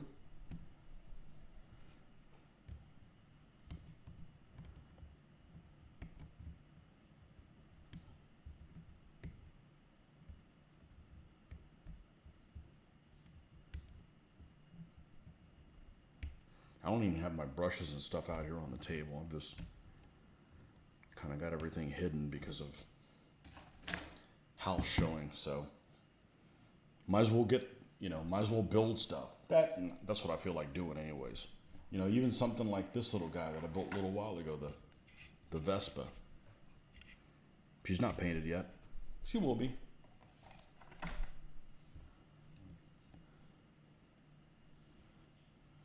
I just grabbed that. It's an Eschi kit, and I'm thinking, I hope this thing doesn't break in my hand because it's so damn brittle. And these actually are pretty solid once you take all the stuff off of them. Once you put them together.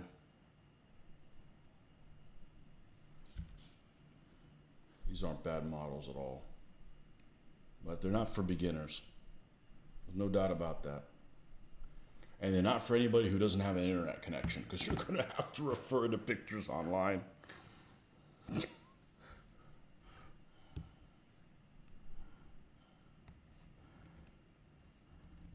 If you're stuck on a deserted island with some model kits and you can only bring one manufacturer, don't bring Rodin, because you're going to need an internet connection.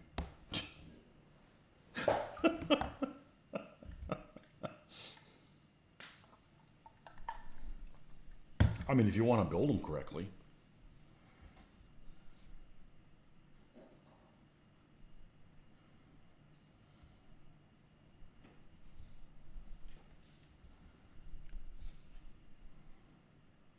I don't think I would build models on a deserted island. I'm not doing this in no AC.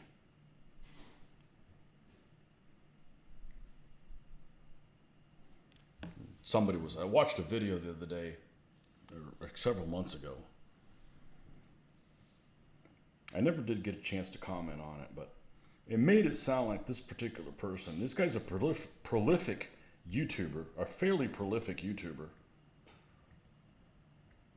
Got more followers than me. Painting guy. I got some ideas from starting painting vehicles from him, because I hadn't painted vehicles. I don't know that I had painted any vehicles well to my satisfaction ever. Of course, I'd tried to paint a vehicle until 25 years ago. I watched this guy's videos and does a pretty good job. Got some pretty good ideas. And he was saying that he's basically like, I'm not painting the summertime, because I think he paints like in a garage where there's no AC. I'm like, I wouldn't do if this was in my garage. F that. I'm not doing this. You know, I'm not reliving my least favorite moments at work on my own free time, regardless of what I'm doing with it. I'm just not. I'm way too hot at work. You know, I don't mind going to the gym, but I'm not doing no CrossFit thing where you're in a damn garage in 90-something degree heat. Nope. And you get some other sucker that sits in an office 24/7 to do that.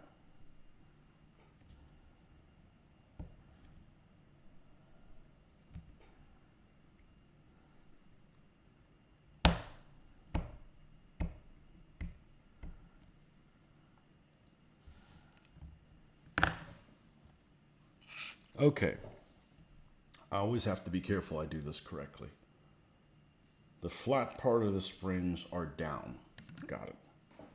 All right, so let's glue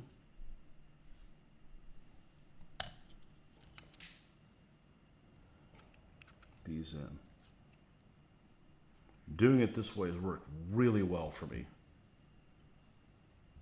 I'm not doing all these sub-assemblies and then glue them on and then, oh, something doesn't fit.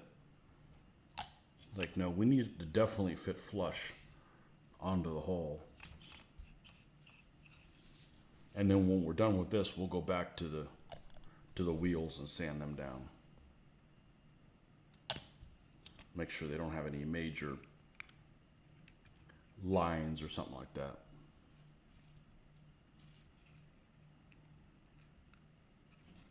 All right, we want to make sure these things are even.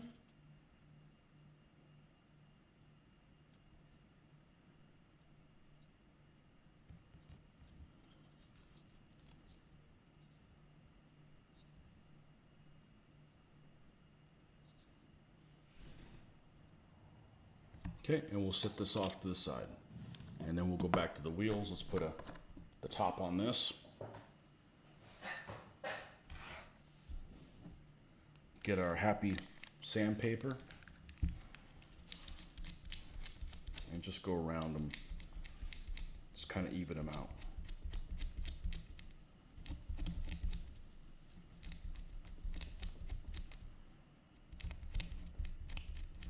Certain people have different emphases on emphasize different things that are important to them when they're building models.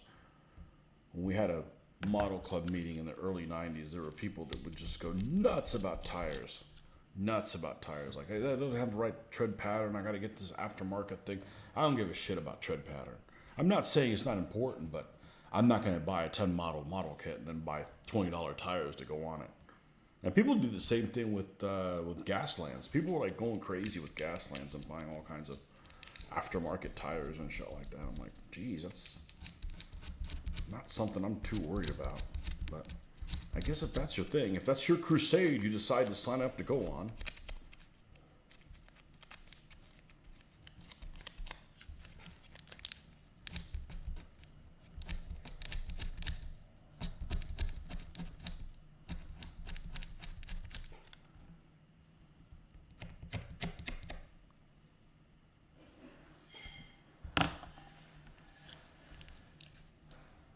Oh, this one didn't set correctly. Let's make sure. I see kind of a little gap in between there. Let's see what we got going on here. Might as well correct this other than later. Let's see if we can find where the pin marks are.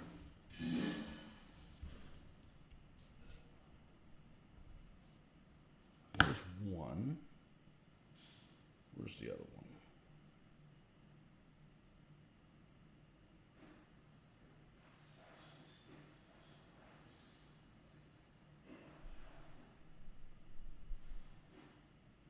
Tell you what we're going to do in this situation.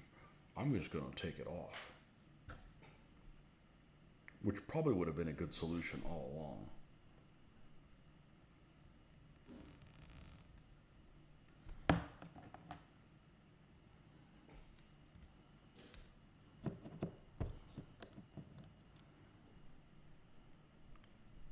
I'll try doing that on the last one. Then you know they're going to fit flush.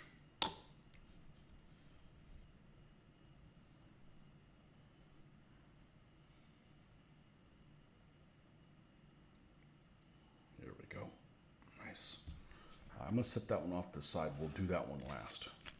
Make sure none of them have that mind the gap problem.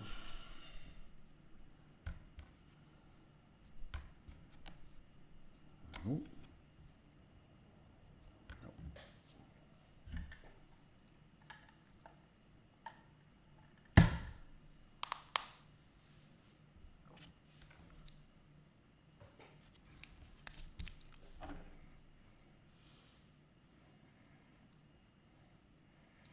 This is a lot finicky, more finicky than, say, put the suspension on, because I just feel they could have just solved this by putting a one-piece tire.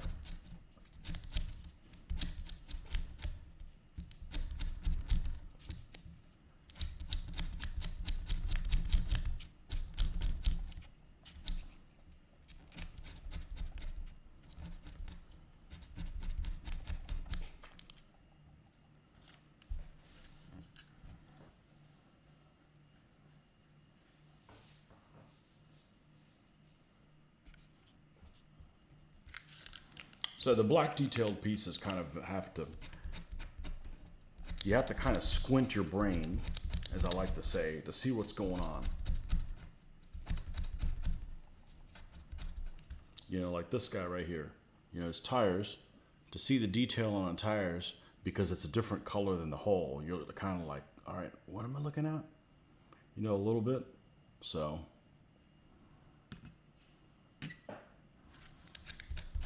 they only made 89 of those things. Not very many.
Like this size sandpaper, or sand film really, because it's not paper, is about the right size. A little square of this, not too small, not too big.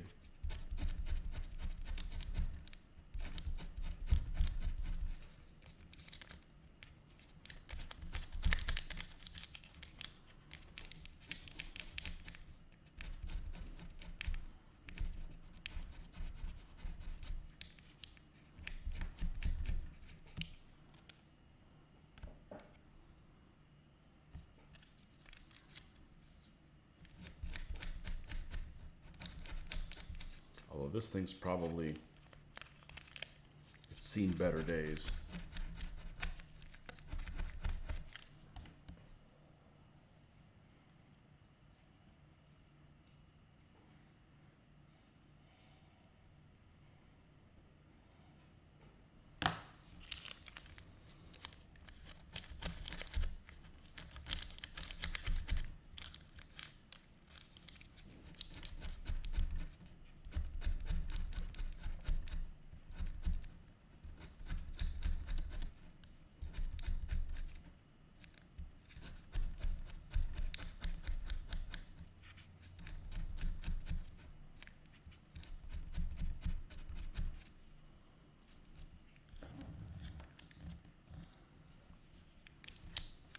This one also has, is this the one we set off to the side that didn't have the gap? There we go, no gap.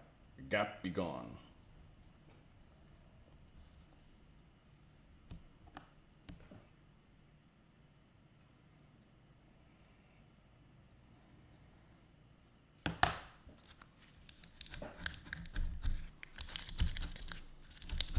And after this we will attach the little, what will we call them? I guess U-joints to these.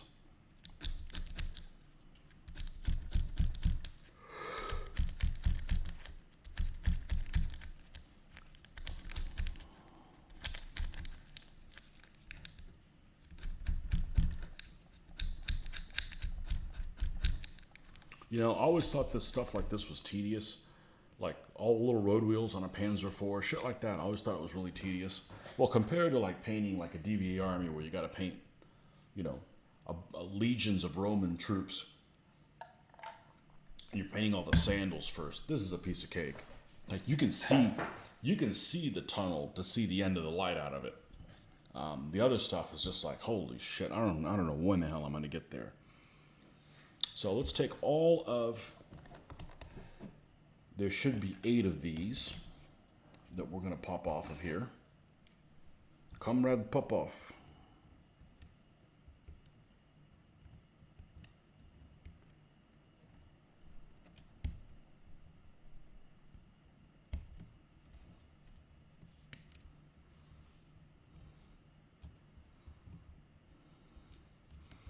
There's two there.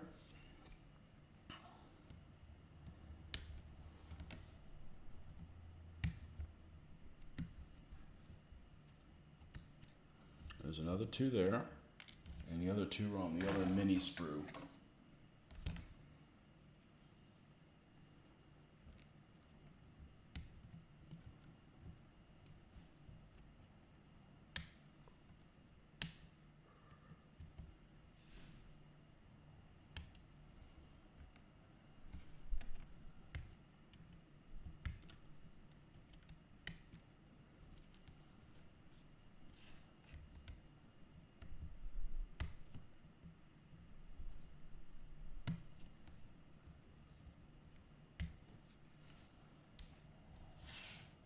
Okay.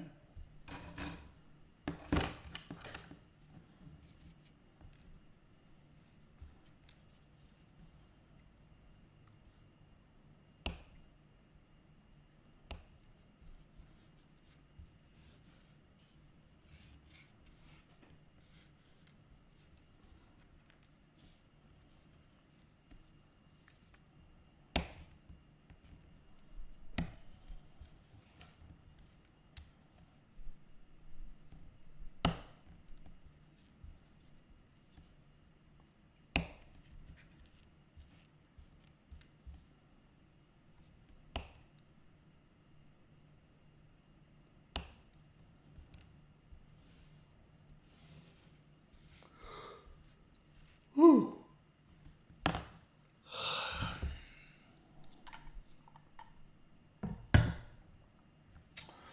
All right.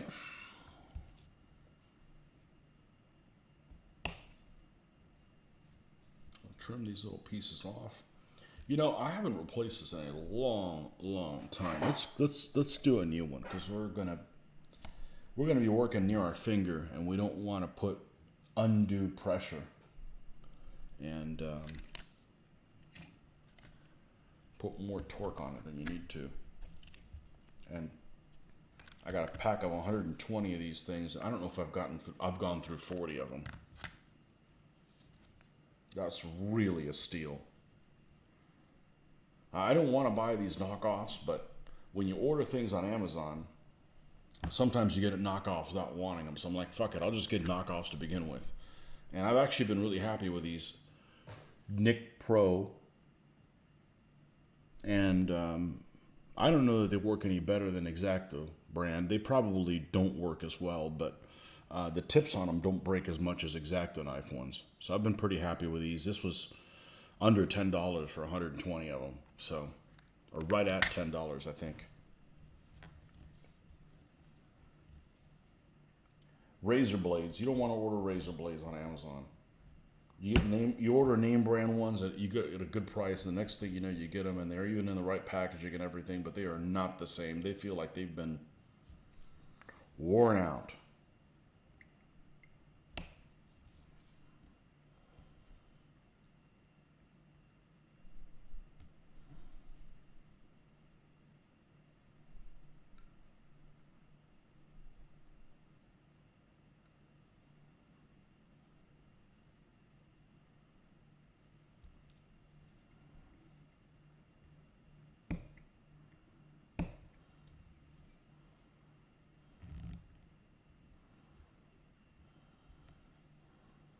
Okay, there's one.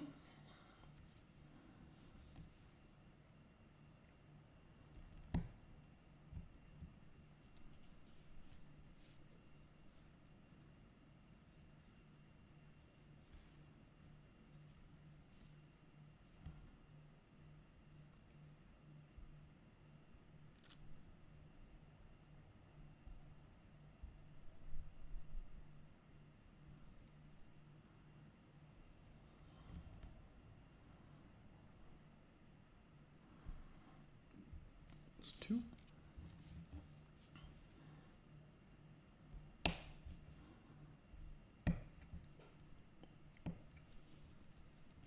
Actually, we never even read anything about this vehicle. Well, I know it didn't come out until at least June of 1944 because the 234-1 wasn't around until then. Immediately after the advanced Puma 8-wheel armor car was accepted for service in 43, an order was given to the Busing-Nag firm for the construction of the variant with a 75mm caliber gun installation. This machine would replace similar machines of the SDKFZ 233 Stummel type, which was not in series production, but adapted from a GS-8 Rad machines under repair after use in combat. The SDKFZ 233 Stummel had improved the concept of artillery support by armored cars, and consequently work on developing the SDKFZ 234/3 began straight away. In October, the first prototype of 234/3 was delivered to the range of the Armored Technics concern Aris. The armored hull was not greatly altered in comparison with the SDKFZ 234/2 Puma. As with the Stummel, the superstructure and top armor plate were dismantled, but unlike the Stummel, the new armored car received the more modern K51 L24 75mm caliber gun. So maybe there was another version of the 230 of the L24, because both had the L24, but I don't know about K51. Maybe it was a improved version. Maybe the other one was a K50. I don't know. Elevation was limited from minus 10 degrees to plus 12, and SFL ZF 1B periscope sights were fitted. Batch production began at the end of 43 and continued up till the end of 44. There was an opportunity to build only 88 units of the SDKFZ 234/3. In 1944, the German war industry experienced widespread destruction from Allied bombing strikes, and any areas which had escaped directed their efforts towards repairing the damage of existing armor and equipment. This is interesting, the overwhelming majority of the 88 completed SDKFZ 234/3s, so the overwhelming majority of the 88 served with the 116th Panzer Division, which was at war in Normandy. Interesting. That's the that Greyhound symboled one. One of my favorite Panzer Division symbols because it's not offensive. Everybody likes a dog. What about a Nazi dog? Shit, you had to go there, didn't you? Data on the operation efficiency of this type was not kept, but at least one SDKFZ 234/3 was captured by the British Army. This armored car was examined at one of the Allied testing grounds, and then it was sent to the Tank Museum in Bovington, in Dorset, in southern England, where it is exhibited today. So, definitely had many of them in 116th Panzer Division. That's interesting.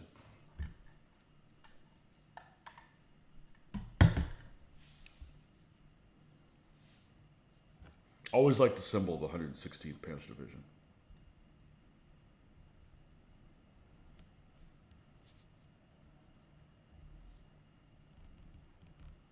The vast majority.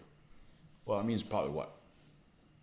20? Well, it doesn't necessarily mean that 45 of them, of the 88 were there. 45 would have been a huge amount. But maybe they got 20 of them or whatever in their recon support battalion or something like that. I don't think it gives you unit symbols to do 116th, but I like that little running dog.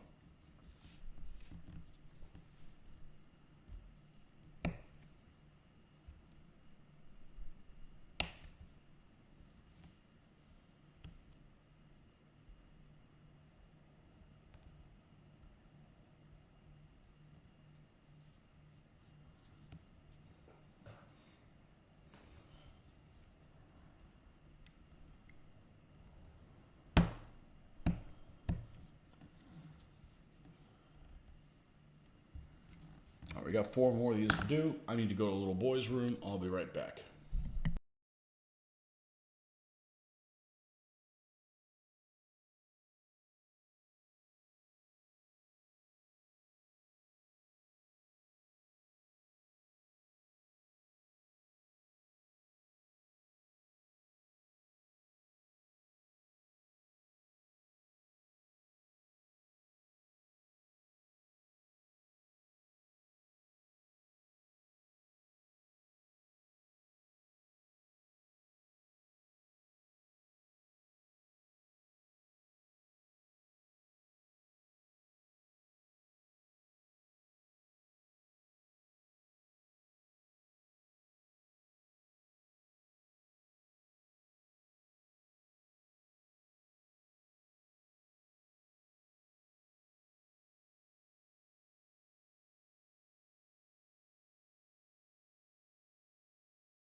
Okay.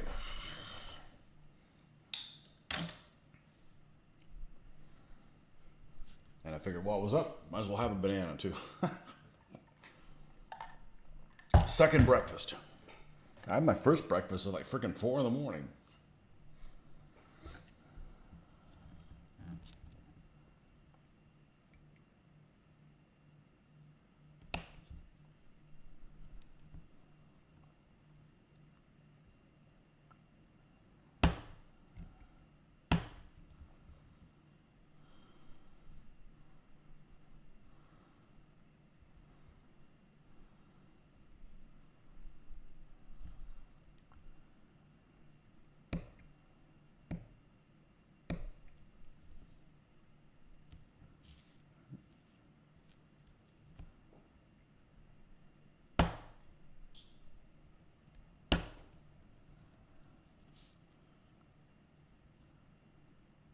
These bits of plastic, man. You do enough of this, you end up having bits of plastic like ash everywhere.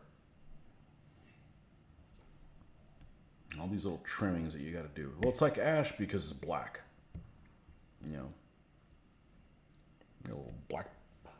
little black plasticky bits everywhere.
Okay.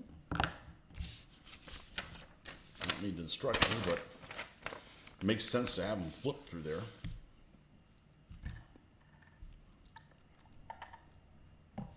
All right. This thing should be plenty solid now.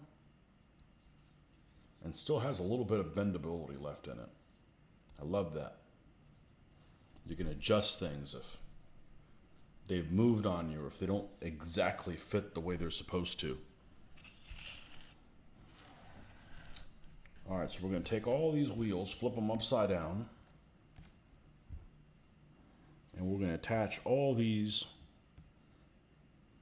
on the back side. And they go a certain way. These things are kind of squash shaped like this. They're not round, the back side, they're squashed. And on the squash side is where it has the two supports on it. So we're going to put a drop of glue there, and then some on this side, and then some on that side. Because when you put this in like this,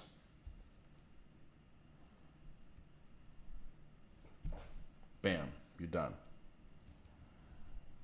So we're going to go ahead and do all 8 of these, which should take literally no time. And then we'll be ready to go to the next step.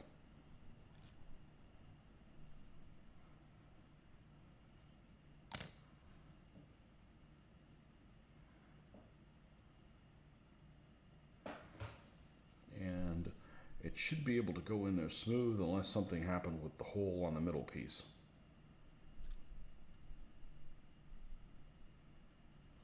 Like this one. This is why I didn't go and put all the glue on all of them and have them start percolating, because then I'm on a time crunch. Just didn't take much. Just boop. That hole must have sealed up or something like that a little bit with the cement. No big deal. Okay.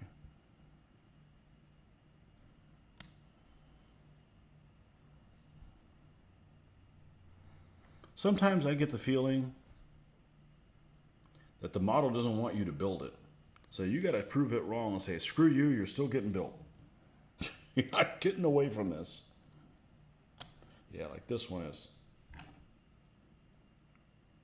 I could tell that one's not centered. It shifted a little bit. Woo! I almost lost this. I got feet down there that aren't armored on the tops. I've actually never had that happen before. And don't want to start. I'm actually going to go ahead and that one's good. Let's make sure we don't have a drill issue here.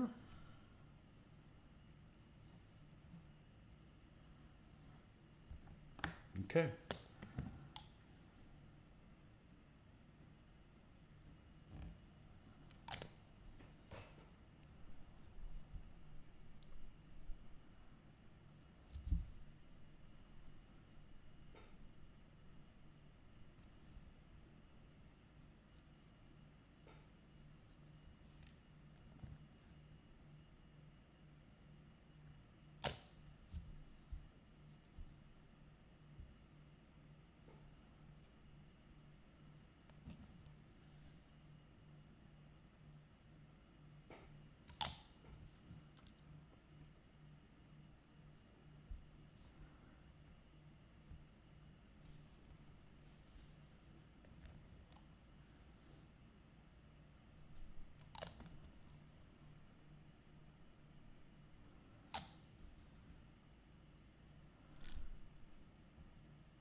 All right, and then while these things are drying a bit, they could work right now. Look at all this extra like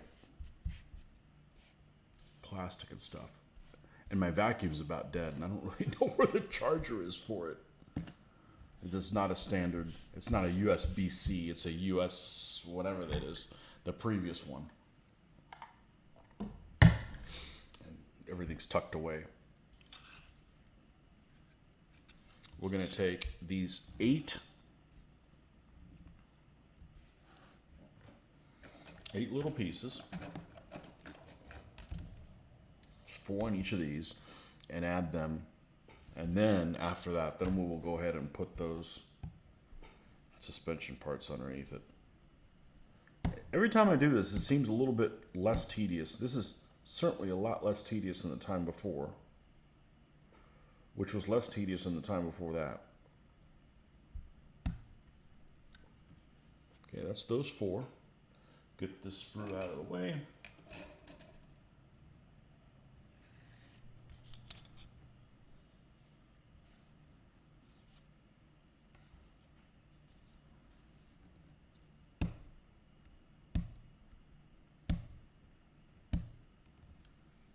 And that's those 4. These are slightly curved.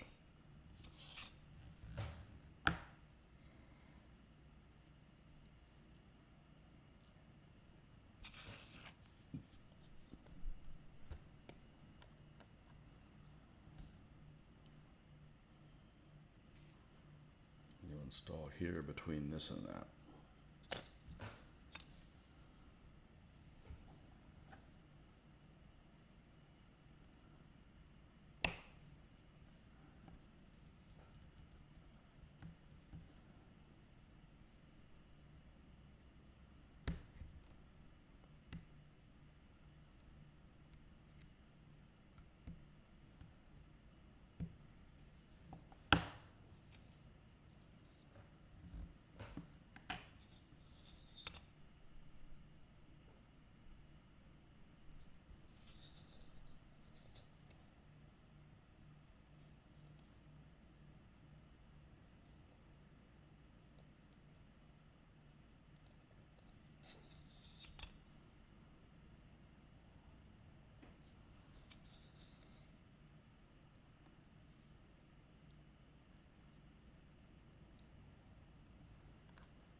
Take some of this extra little flash on there. It's making it difficult for that piece to fit in there.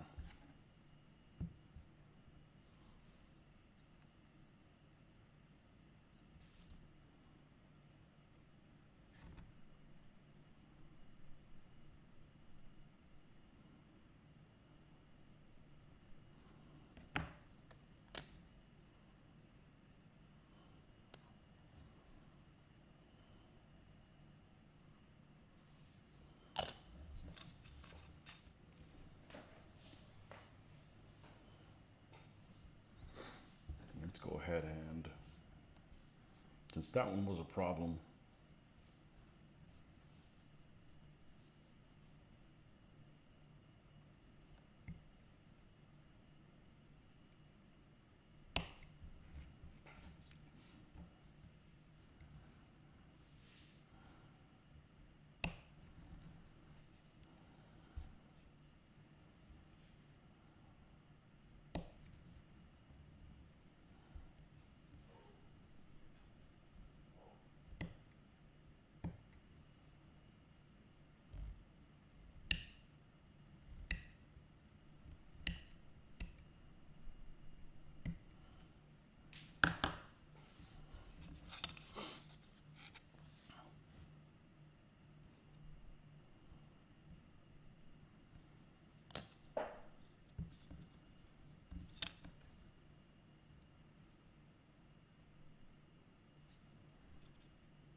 you could probably even dispense with this step, but this is not really visible. It doesn't add anything support-wise.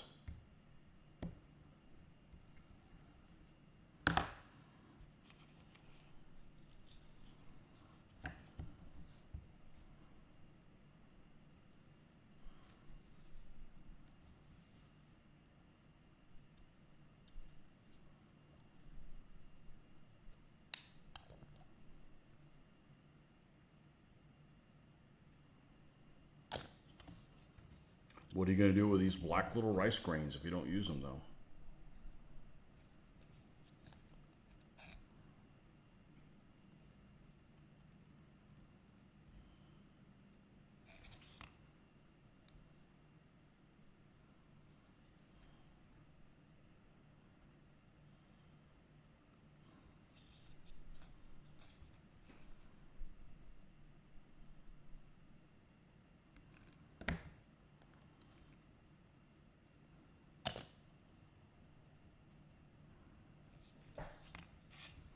Okay, then we'll glue these little wheels on.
probably going to stop after this because this needs to dry before we go any further.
See how we're looking like here.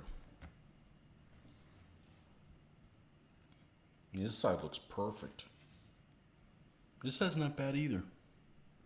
It's got four-wheel steering, so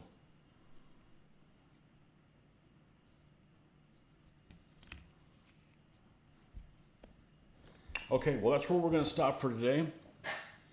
And yeah, we're on our way to finish the third armored car. We got the first one and the second one complete.